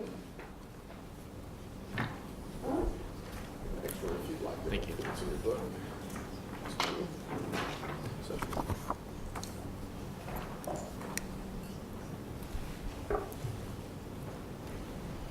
We'd ask that 0974 be admitted. It's a copy of a page on the Prescribe Responsibly website that Janssen had. We have no objection, Your Honor. State's Exhibit 974 will be admitted into the evidence. Permission to publish granted. Thank you, Your Honor. Now, ma'am, you at Janssen ran a website called Prescribe Responsibly, right? Yes. That was a form of unbranded marketing, correct? That was an unbranded site, yes. And it didn't talk about your drugs, it talked about opioids, correct? It talked about a multitude of different things. And you would publish from time to time articles from folks that receive compensation from Janssen, correct? We did publish several articles, yes. And anybody that had access to a computer or a phone or a smart TV or any type of access to anything that would get you to the internet could access this, correct? This was on the internet. Okay. Let's look here, Mr. Mike. Can you blow up under Keith Candiotti? Keith Candiotti was a KOL that you paid, correct? We did engage with Dr. Candiotti, yes. And it says expert authors receive compensation from Janssen Pharmaceuticals, Inc. for their contributions. See that? I do. Here in the first paragraph, we have a paragraph about the benefits of opioids. Let's look at that. The first sentence says, opioid analgesics have been used as medicinal agents, especially for the treatment of acute and chronic pain for thousands of years. You follow me? I do. It goes on to talk about how the ancient Greeks first identified these medicines, and it goes on to say from these simple beginnings, opioid analgesics have become a mainstay of medical therapy used by millions of patients each year. See that? I do. And it goes on to say that while numerous drugs have been developed for the treatment of different types of pain, no single class of agent has replaced or reached the same level of usefulness for the treatment of moderate to severe pain as have opioid analgesics. It's all right there in black and white, correct? It is written there, yes. Doesn't say your drugs, it says opioids, right? That is correct. What 35 is that? So we hear, when we say it out loud or we read it with our own eyes, all the benefits of opioids throughout history and how broadly used they are. We just went over that, right? We just read through what the first paragraph said. Now that document was made open and available to the public on the internet, correct? It was a website on the internet. Okay, now let's go back to Exhibit 5 and compare. Exhibit 35 is the one we looked at the other day, and here's what Nathan Katz had to say, and we'll look at these side by side. Now he talks about the historical perspective on opioids, right? It is written there, yes. And Mr. Candiotti did that too. He says they were described favorably by ancient Sumerians, Egyptians, and Chinese. And he mentions the Greeks, right? Yes. Now, your fellow on the internet talked about how the Greeks identified and used these medicines. He says nothing about the harmful effects of opioids, does he? He is speaking what you, like we already read, what we read in. But here, in your key advisors, in your advisory board in 2001, Mr. Katz said the Greeks noted harmful effects of opioids, including addiction. It was told to you right there, correct? It is noted here. And he goes on to say, he talks about the Roman Empire period, recommended opium as a cure for many conditions. And by the late 17th and 18th centuries, opium abuse was reported, right? It says that, yes. Now, down below, when you went out to the internet, it says from these simple beginnings, opioid analgesics have become a mainstay of medical therapy used by millions of patients each year, right? See that? It says that, yes. But up above, in Exhibit 35, it says, while growing of opium in India was encouraged and China was forced to accept opium imports, opium wars, leading to widespread addiction. You see that? I do. It goes on to say in 1803, Sir Turner synthesized morphine, and within decades it was widely employed medicinally. Morphine addiction became a severe problem during the American Civil War. You see all that? I do. Yet when we go to what's shown to the public, it says, while numerous drugs have been developed for the treatment of different types of pain, no single class of agent has replaced or reached the same level of usefulness for the treatment of moderate to severe pain as have opioid analgesics, right? It says that here. So we established the other day, this Dr. Katz and all these folks that came up to you, top left corner of that document, it was kept confidential by Janssen. That's what you were told by your experts, and that is far different when we look at that summary of the history of these drugs. It's far different than what you put out on the World Wide Web, isn't it? These were different situations. There's different reports on this, yes. They are different situations. One is your advisors telling you what to do, and the other is you paying a KOL to market opioids broadly on a website that you pay for and you used in your marketing efforts. That's the difference. Right? I don't agree. Is this education, man? This was education, yes. You have a college degree? I do. You took history classes? I did. And what do we know about history? There's a very common saying. History has a way of what? Repeating itself. Repeating itself. And right here, you left out perhaps the most important history of opioids when they're used broadly for pain. What your experts told you in 2001. Broadly used throughout history, addiction occurs. True? I do believe that. One question is argumentative and repetitive. Object to it. Overrule the objection. Thank you, Your Honor.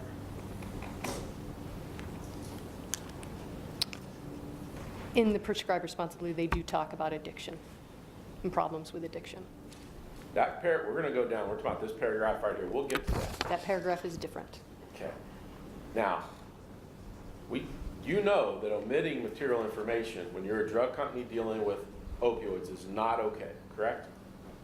I don't believe we omitted information. It's not what I asked you. Omitting material information when you're a drug company marketing opioids is not okay. Would you agree with me?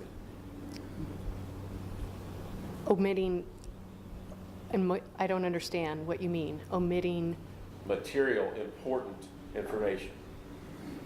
you want to balance the benefits and the risks, yes. You cannot and should not ever omit important information. Again, if you're talking about the balancing of benefits and risks, yes, you should always balance that benefit and risk. Now, we go down here and it says, opioid analgesics are often the first line of treatment for many painful conditions and may offer advantages over NSAIDs. Opioid analgesics, for example, have no true ceiling dose for analgesia and do not cause direct organ damage. See that? I see that, yes. No true ceiling dose. Just dose them higher and higher, right?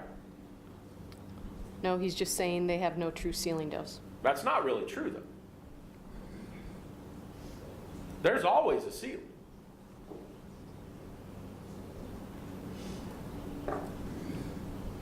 He has written here that there's no true ceiling dose. If you take too much of an opioid, what happens?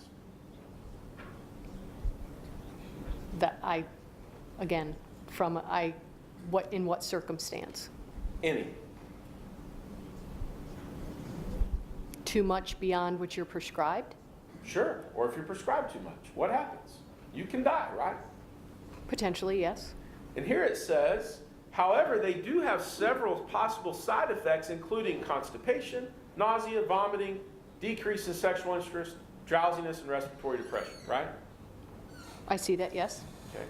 If we go down here, it talks about different types of opioids. It says morphine is the most commonly used opioid analgesic in the postoperative period. Some practitioners prefer other agents, such as hydromorphone. You see that? I do. Now, we've established that Naramco, we looked at the chart, API, it sold all kinds of different opioid APIs, right? It did provide multiple APIs, yes. And here's something that was on the World Wide Web talking about opioids, including morphine and other kinds of opioids, right? It is written here, yes. Now, let's go to adverse reactions to opioid analgesics.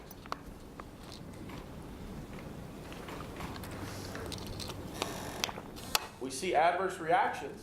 It says it can be a limiting factor in the effective use of these drugs, right? It says that, yes. Talks about a study, list adverse events, discontinuations due to constipation, nausea, vomiting, somnolence were the most common reasons cited for cessation of therapy, right?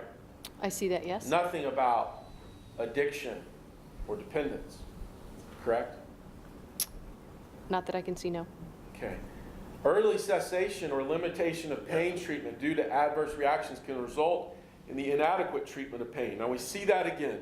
Inadequate treatment of pain. That's a familiar concept that we've seen over the last 3 days, correct? Yes. While more than just an inconvenience, the consequences of inadequate pain control can be far-reaching and often are overlooked, right? It says that here, yes. Now, if we go down to other opioid analgesic concerns, it says aside from medical issues related to opioid analgesics, there are non-medical issues that may have an impact on prescribing patterns and patient use of these drugs. You with me? I am.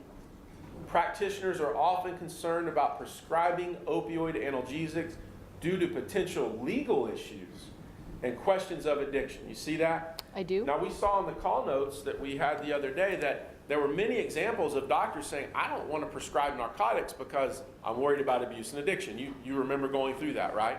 I remember seeing that, yes. Okay. So this goes on to say, while these concerns are not without some merit, let's just stop there.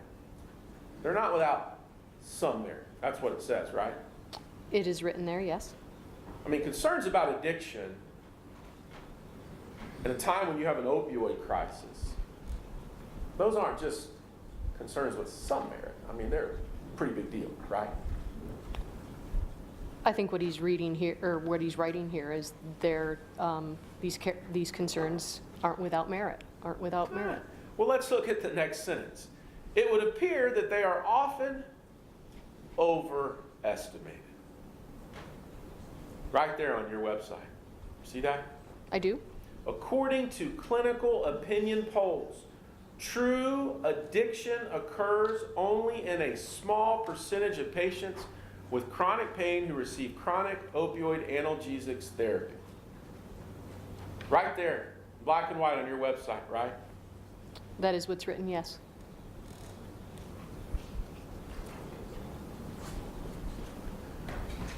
Prescribe responsibly was an important part of your marketing campaign, correct? It was a website that had multiple resources available to it, yes. You funded it, right? We did.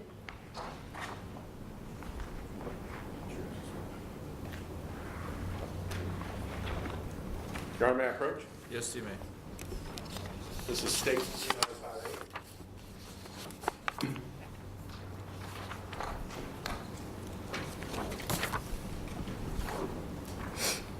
I would ask that this be admitted. It's a copy of their prescribe responsible website. We have no objection. State's Exhibit 3958 will be admitted into the evidence. You may publish. Thank you, Your Honor. Now, ma'am, I went in April and looked at this website and read it, and I went back a few days later to prescriberesponsibly.com, and this is what I found. Y'all have taken this website down, haven't you? Yes, I believe the platform was discontinued, yes. In April of this year, less than a month before this trial began, right? Again, it's my understanding that the platform was an old platform and that it was no longer a valid platform. Who made the decision to pull the plug? That I do not know. But you know it was made, Yes, right? I do.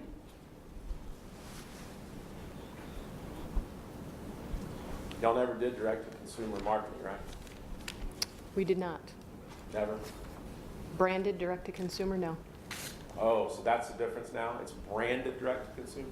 So you did do unbranded direct-to-consumer marketing? I don't believe that either, no. What was that?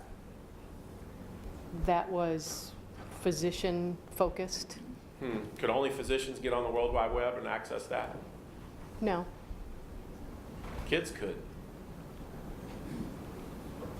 If they went to it, yes. Anybody could. It was on the website, it was on the web, yes. Any consumer could. Yes. Any regulator could. It was a website. Could anybody on that list I just gave get Exhibit 35 prior to this trial? Could anybody, I'm sorry, Anyone at all outside of Janssen get a copy of Exhibit 35 prior to this trial starting? what exhibit was 35? The one where Dr. Katz was telling you those things from your Chronic Pain Scientific Advisory Board. I believe if that was on the website, yes. That was on the website? That Oh, I'm sorry. document was on the website? I'm sorry, I thought you said this piece. No, that was not on the website. It was not made broadly available to consumers, was it? That was an internal document, no. Thank you.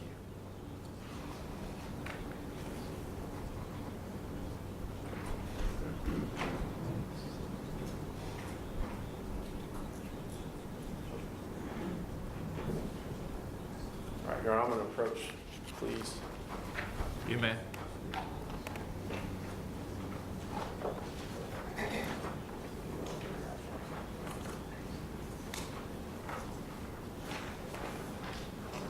I'm approaching with an email and an attachment that are marked separately.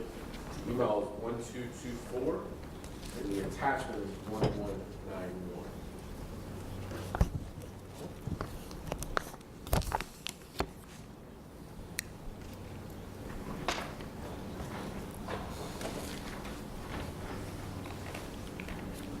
Your Honor, I would ask that these two be admitted.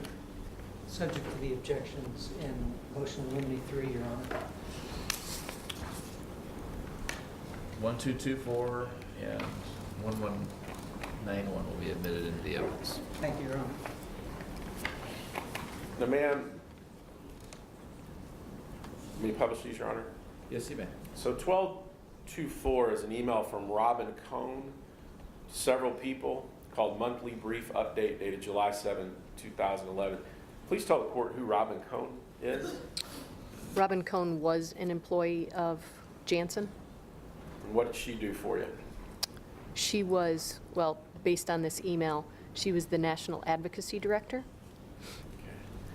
Now, here it says HPAD leads. It says, we discussed the need to develop a monthly pain advocacy and policy update to share with colleagues. You see that? I see that, yes? Please take a look at our advocacy and policy monthly brief. And then that's attached, correct? It appears that way, yes. Okay, so let's look at the next one, which is Exhibit 1191. Thank you. Now at the top it says Pain Brief Advocacy and Policy Monthly, right? I see that, yes. And at the top it says, with internal, external partners, advocacy monitors gaps in pain care, right? I see that, yes. And then below that, we see advocacy partners with policy committee sections, right? I see that, yes. And this lists several more of those advocacy third parties. The first one, it says primary external partners. And you see it's American Pain Foundation, State Action Network, right? I see that, yes. And it says go to partner, in quotes, right? I see that written, yes. Now, you understand and you know that when the Senate began to investigate third-party advocacy groups for their role in promoting and marketing opioids, that the American Pain Foundation did not comply and it chose to go out of business. You're aware of that, right? I did not know they chose not to comply. I do know that they decided to disband. That was a group that you provided funding to. They were an advocacy organization that we were engaged with, yes. Engaged. I didn't say engaged. I said you funded, right? We provided funding to them, yes. That was your go-to partner. It says so right here. And I've told you multiple times, I'm not sure what Ms. Cohen meant by that. Well, I call them air quotes. It's right there in quotes though, right? I see it written. Okay. And it goes on to list where there's a link to the APF policy webpage where you will find APF's national and state pain policy efforts, right? It says that, yes. And it goes on to talk about an active network webpage and the painfoundation.org. You see that? I do. So you understand that all of these groups that you provided funding to, they were putting out information into the world, right? They were engaged with their constituents, yes. And you were funding these groups, many of them, right? Again, we engaged, and yes, we did provide funding to them. And then you would use them as part of your advocacy efforts, right? I wouldn't say we used them. We would partner with them as far as, understanding what was taking place and engage with them. You remember in the code of conduct where it says that folks you partner with have to live up to the same code? I do not remember that, no. Well, what were you doing? Can you pull that up? The code of conduct. While you look it up, we'll just ask, what were you doing with, that's okay, Mike, we'll come back to it.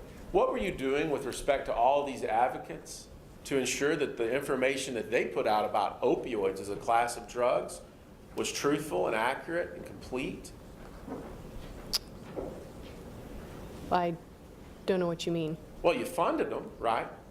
We provided funding for some of their projects. And we see in these documents they were part of your advocacy exercises, right? We did engage with them, yes. And you drew KOLs from them to use for various projects, speakers bureaus, things like that, right? Well, the KOLs would have been identified by their community. So some of those KOLs would have engaged with the advocacy organizations. Well, you used people like Penny Cowan and Coleman and Russ Portnoy and Pasick, and they were members of different organizations, right? We engaged with them, yes. Okay. And so my question is, what were you doing to make sure that these groups that you were providing money to were telling the truth, providing complete, non-misleading information about opioids? If we were engaged or were collaborating on a project with them where we were part of helping develop content, then all of that material would have gone through our PRC process, our promotional review process. But if we had no say in the content development, then we did not provide guidance on that. I'm sorry, I thought you did have a say. You chose to fund them. For specific projects. You gave them money. Depending on, yes, and for different projects or specific projects. And used them in advocacy and marketing. Again, I would say we engaged with them. Well, we saw an example with Russ Portnoy in the NPEC. That was a KOL that came from the American Pain Society. He was on that. You took the NPEC and you funded it, and then it talked about opioids, right? So NPEC is an example of a continuing medical education program that was chaired by Dr. Portnoy. But again, we had no involvement in the content development of that CME program. We did fund it, but we did not have a participate in the content development. Well, let's talk about that. You've talked for days. When I say influence, you say educate. You're familiar with that refrain, right? Yes. Now, we had a way to educate doctors when they got out of medical school, didn't we? So doctors were educated through multiple areas, Including CMEs. which you would expect them, I would guess. I mean, across all therapeutic areas, doctors have to continue to educate themselves on the latest, happenings in the market. They're Including- required to. Including speaker bureaus.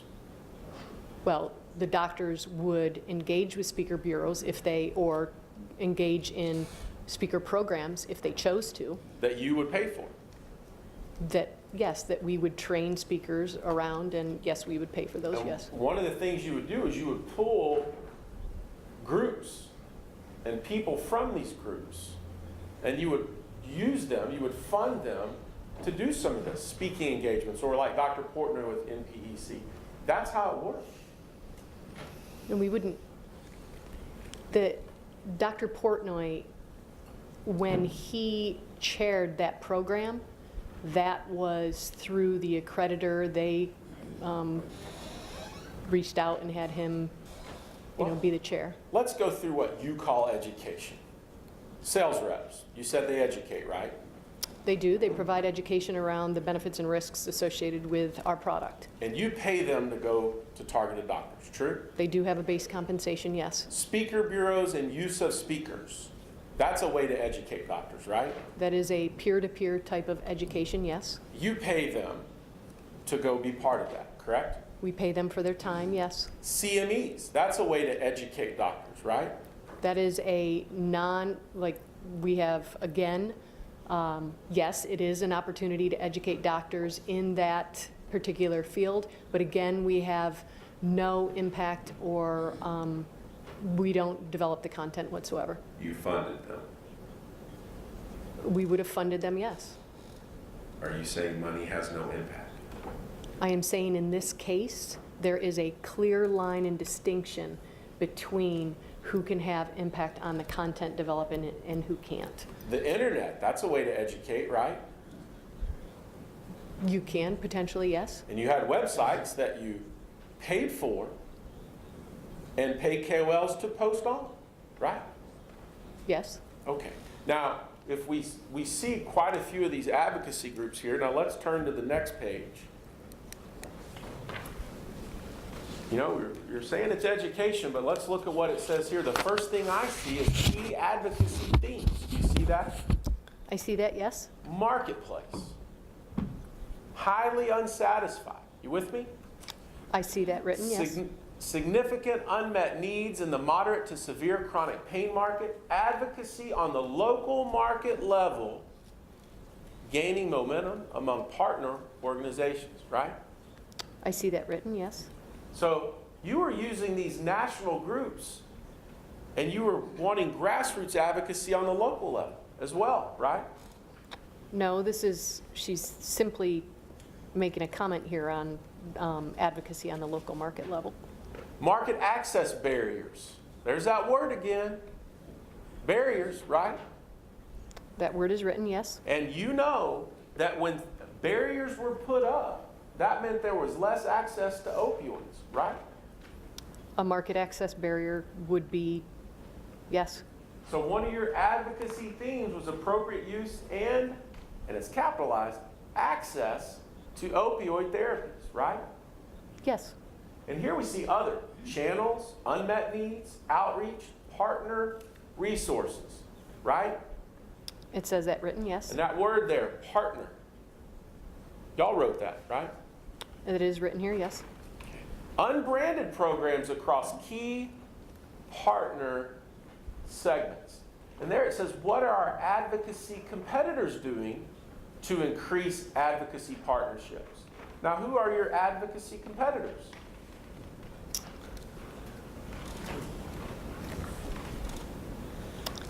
I don't exactly know what she's referring to here.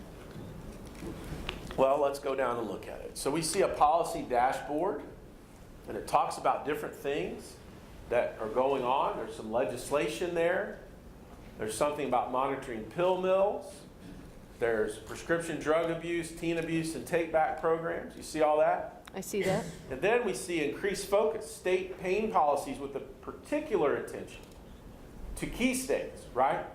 I see that. And we see Washington, Florida, Ohio is some. And you know that during this period of time, those states were taking action against broad availability of opioids, right? I don't remember that. I don't. And we go on down here and we look at REMS and LAO REMS, and we see all these different issues that are on a policy dashboard. Let's come down to pain tools disseminated. Unbranded programs. Prescribe responsibly. Now that's one we just looked at, right? That was one portion of prescribe responsibly that we looked at. And that is an external one that you said was facing the HCP community, right? Remember you said it was doctor intended? Yes. And that is something that we'd established that anybody could access on the internet, right? It was on the internet. Then we have one, Smart Moves, Smart Choices, and that is a program y'all dealt with that dealt with teen prescription drug abuse, right? That is correct. You were aware by 2010, 2011, we certainly had a grave, grave problem with teen prescription drug abuse here, right? We knew that there was a teen drug abuse problem. And then we see Let's Talk Pain Provider. And it says patient communications, right? It does, yes. So that's an example of direct-to-consumer internet communications, right? I would say that that was a program that was unbranded, educational in nature, and that was hosted by the American Pain Foundation. One of your partners, right? Was one of our partners, yes. So let's talk about that. Unbranded direct-to-consumer marketing on the internet by an advocacy partner that you defined as your go-to partner in this document, right? And again, I don't know what she meant by go-to partner. It says it. It is written there. That's an example of using a website by an advocacy partner out on the internet to do unbranded marketing and advocacy. True? So the American Pain Foundation was a patient advocacy organization. So their constituents were patients. Okay. So yes. Asked and answered, Your Honor. She just answered Sustained. that question. Let's go to the next page.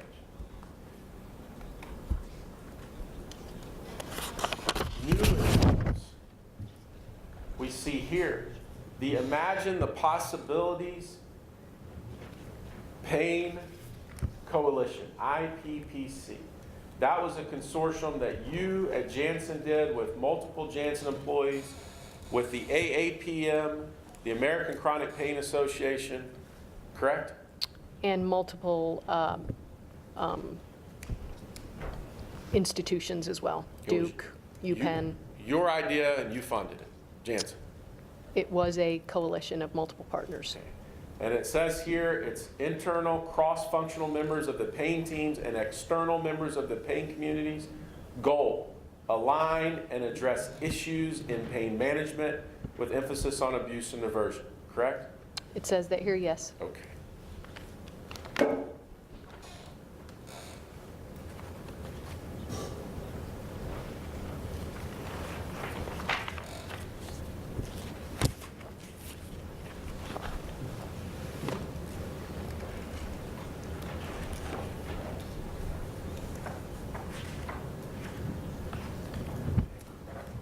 Your Honor, may I approach? Yes, you may. This is Exhibit 1349. Your Honor, this is a document that Janssen prepared during a deposition, and this is Dean Eshelman, to summarize what they contended were contributions made to different third-party advocacy organizations. We'd like to offer that into evidence at this time. Subject to the motions in limine 2 and 3, Your Honor, subject to that objection. Thank you. State's Exhibit 1349 will be admitted into the evidence. Can you publish this as You well? may publish it. So we see here, ma'am, the list of different ones. We're not going to go through them all, but on the first page you see the AAPM, right? Yes. And then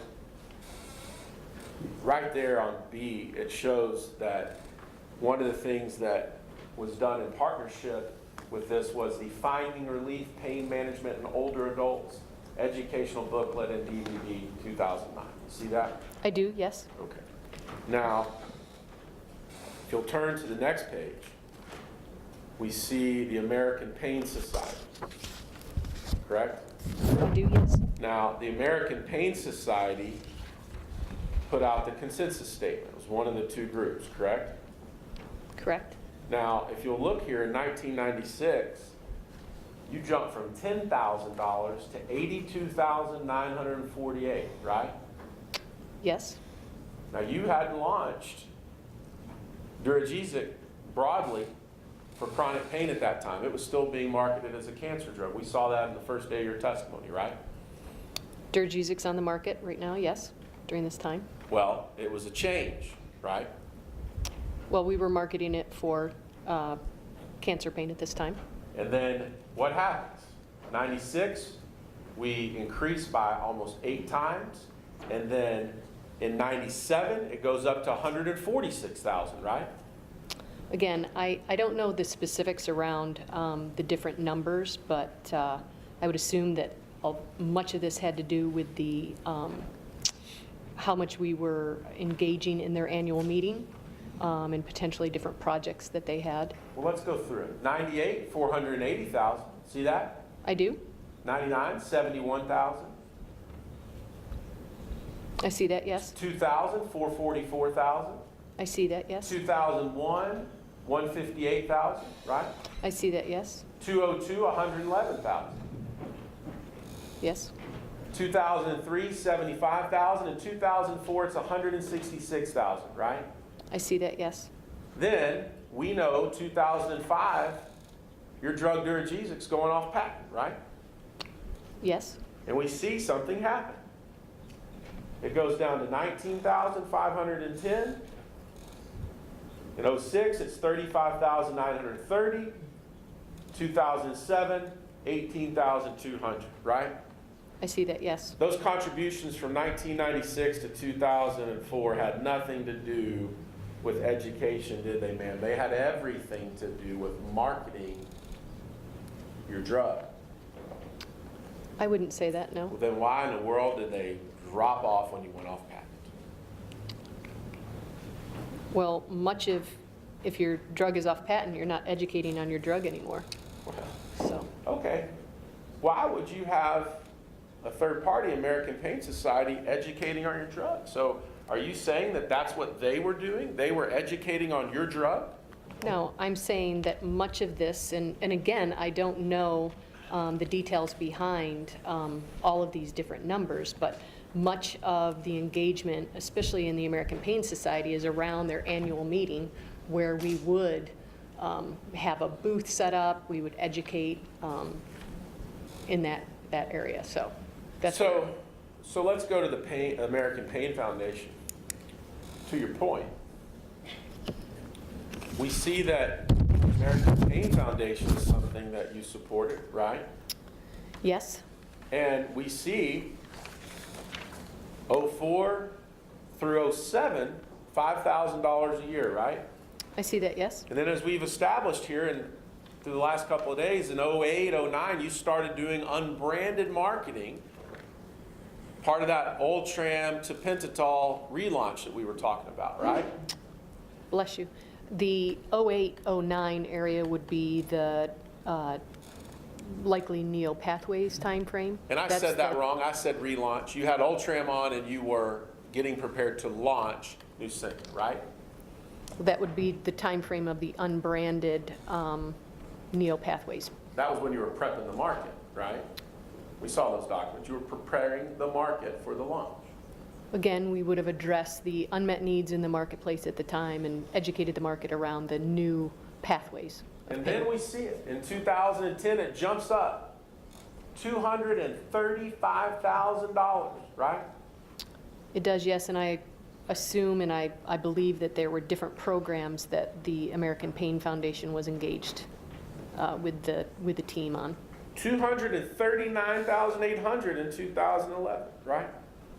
I see that, yes. But you were just educating. You weren't trying to sell drugs using the American Pain Foundation now, were you?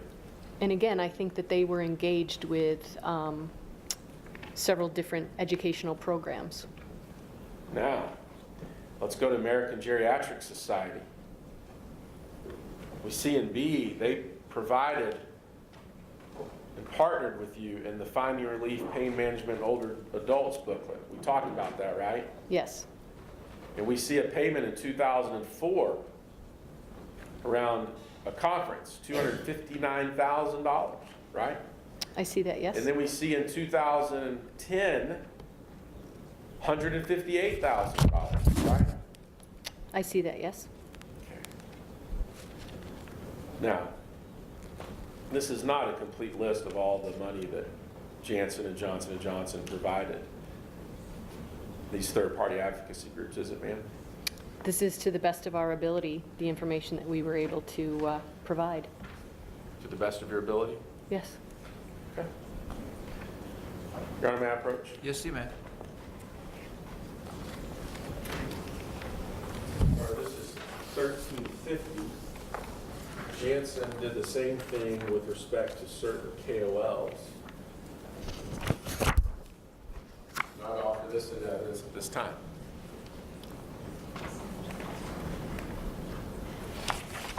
It's covered in motion limited 2 and 3 for those reasons, the same objection, Your Honor.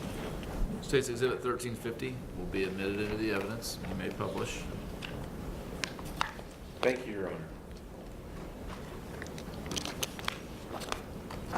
Now, ma'am, you've seen this document before. I have. 1350 lists some KOLs.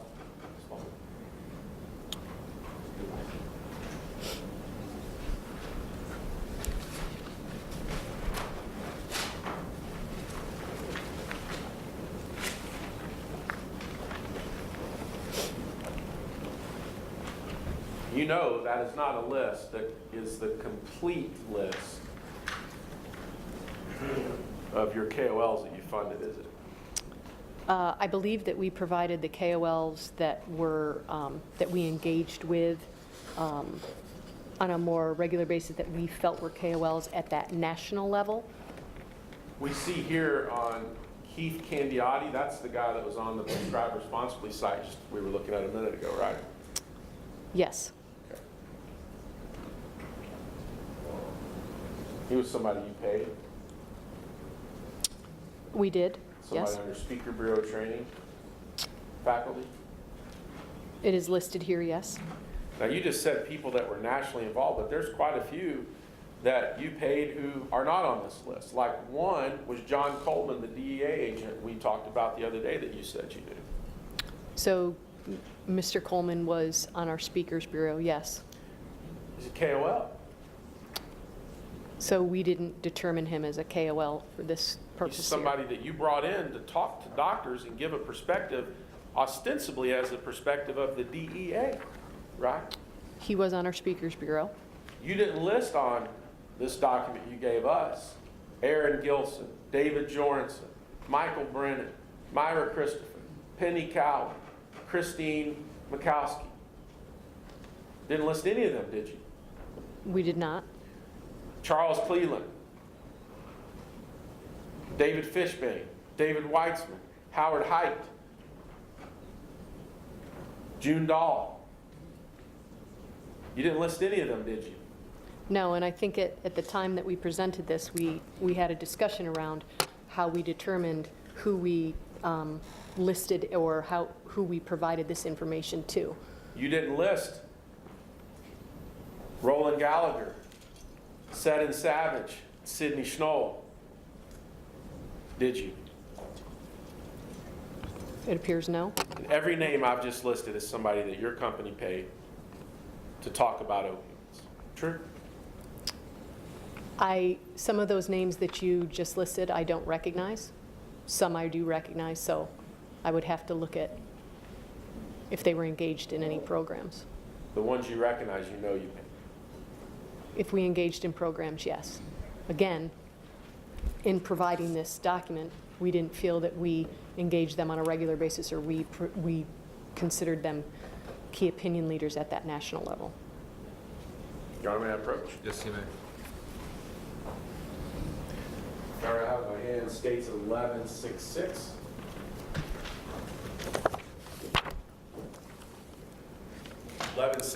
Is a email and attachment from Robin Cohn dated November 1, 2011, which is a meeting 2 outputs from the Imagine the Possibilities Pain Coalition that the witness just testified was something Jansen was involved in. We'd offer that evidence at this time.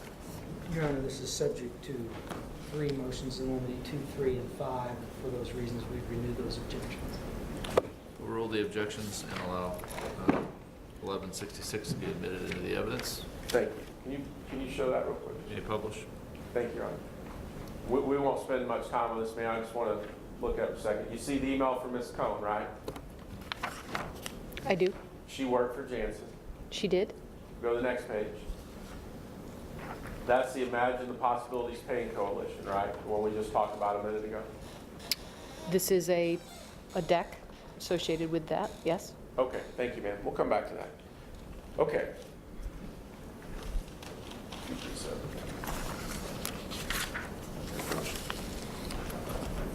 Your Honor, may I approach? Yes, you may. So this is states 2375. Your Honor.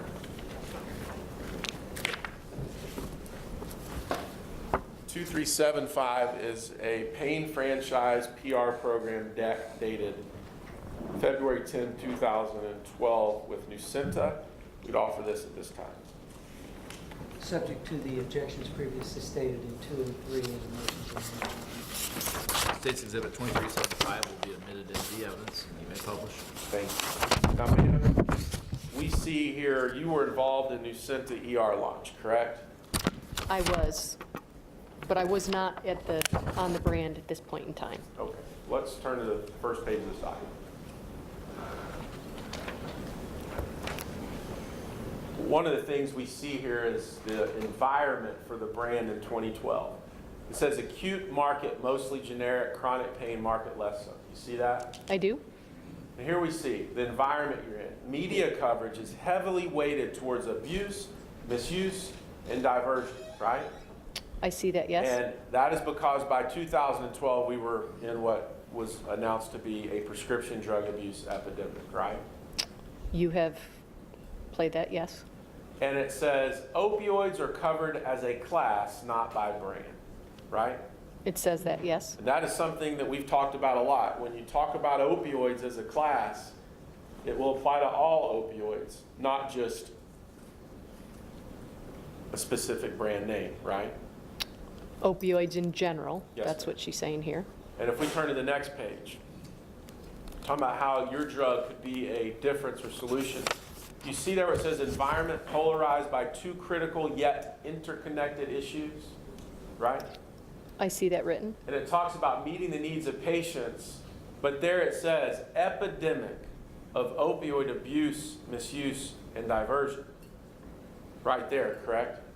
It says that here, yes. And that is recognizing what has been going on for years at this point.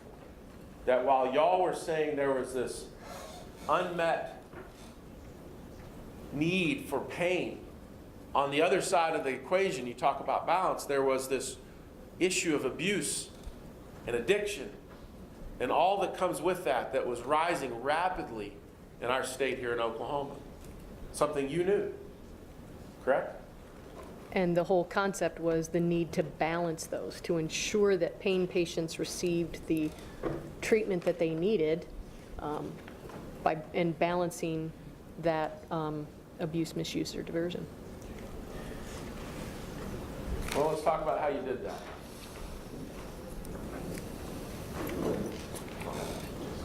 Page 9.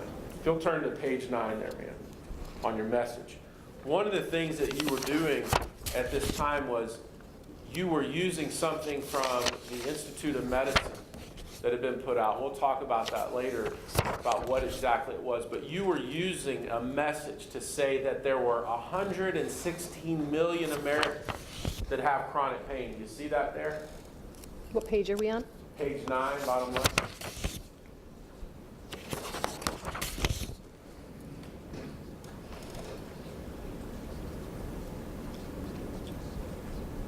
first bullet, sub-bullet? Yes, ma'am. I see that, yes? That's a pretty high number, isn't it? Yes? Now let's turn to the next page. Here we say about how to seize near-term opportunities. HCP media pitch. And the first thing under there says news hook. There's that word again, hook. You see it there? I do? And then underneath it, it says physician piece of P3 survey, right?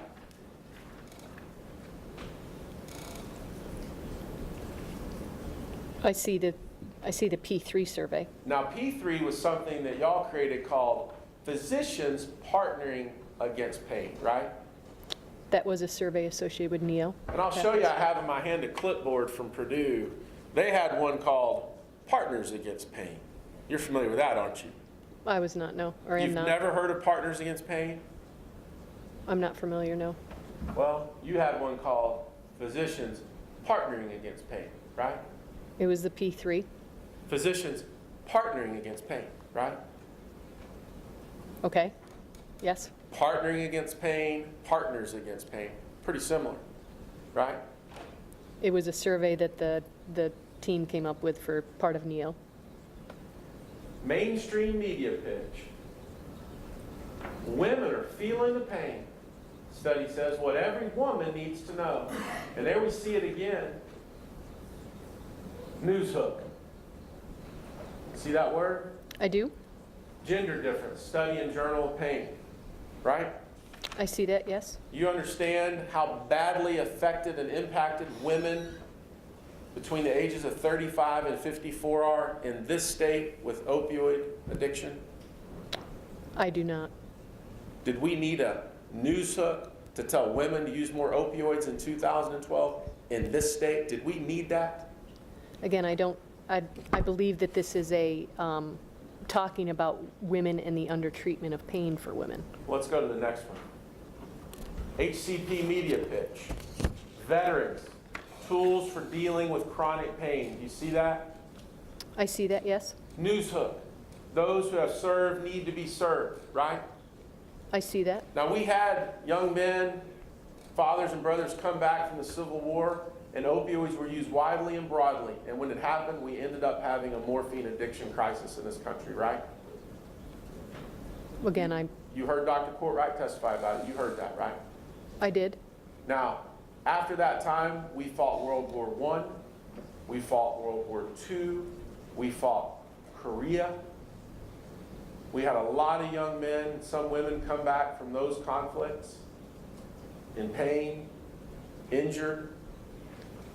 We didn't use opioids broadly for chronic pain then, and we did not have an opioid crisis prior to 1996, did we? Not that I'm aware of, no. But your company saw a market with our soldiers, our trusted servants for each and every one of us coming back from abroad, and you saw a market to use a news hook, to use the idea that they had pain that needed to be treated with opioids. You did that. Janssen did that, didn't they?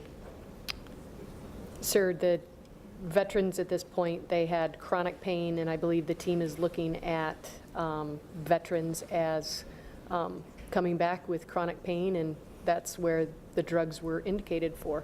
Major troop withdrawals, returning to civilian life with chronic pain. News hook, right?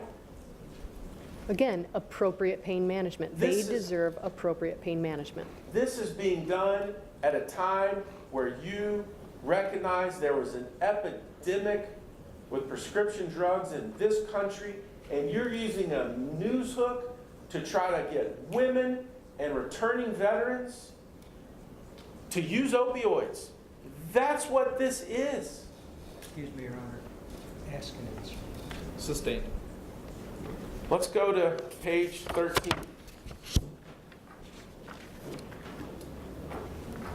Near-term media opportunities, news bureau, HCP media pitch. Patient survey shows impact of discontinuation on pain management and diversion. You see that? I see that, yes? News hook, new survey reveals potential for opioid abuse and diversion. You see that?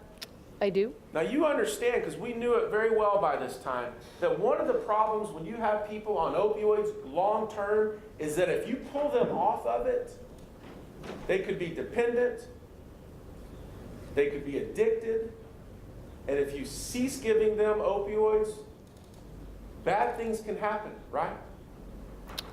I believe if you cease opioids immediately, they could experience withdrawal. And you could see aberrant behavior start very quickly.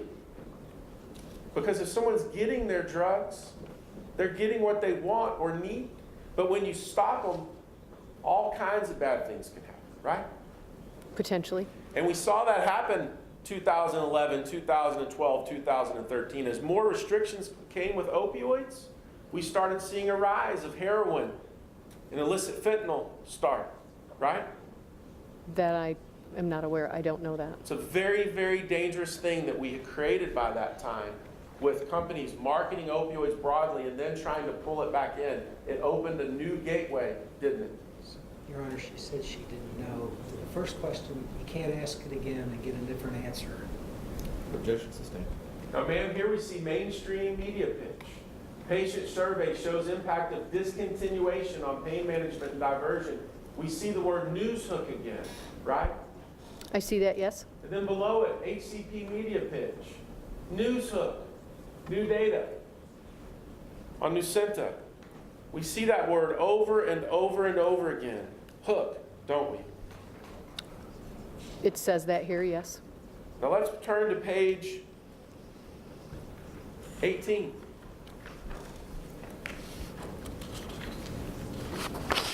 One back. One more. One previous. It's not labeled. You'll see it's 17. Now previously, you had a marketing campaign around Duragesic called Life Uninterrupted, right? Yes. And now with Nucynta, you're going with Relief Interrupted, right? It says that here. I don't remember that Let's ever go to coming to page fruition. 19. We look at how you would bring credibility and attention to that hypothesis. And you see right here in the middle, securing HCP support, attention, KOL working group, right?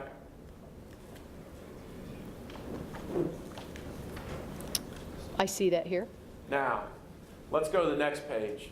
You remember when I asked you if you would ever tell me where education and influence were the same? Here we see educate/influence to maintain physician and patient access. You see that? I do. Now, y'all know how to say educate, and you know how to say influence, and you know how to do them side by side, right? The two words are on this page together. Different words. Right? They are two different words, yes. It does not say educate equal influence, does it now, ma'am? It does not say equal. Now, rationale, laser focus on states where access is threatened. You see that? I do. Now let's go over to the other side. Targeted public affairs programs designed to educate and influence. You see those together? I do. They don't say equal, and they don't say or. They say and, right? They do, yes. Educate and influence, a conjunctive between two different words, right? That is what's written, yes. And who?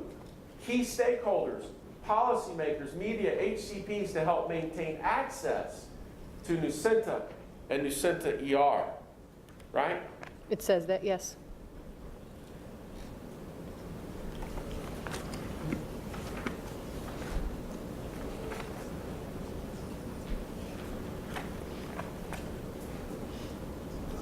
Let's go to, Your Honor, I'm a great breaking point, or I keep going. I didn't know what your lunch breaks were. I think we'll break. I didn't know if you were about done with this exhibit, but I don't want to rush you either. Well, thank you very much. It's perfect. I'm We'll done. just take a break now. It's 12:11. Let's go ahead and break for lunch, and I'd like to resume again at 1:30. Thank you, sir. Thank you.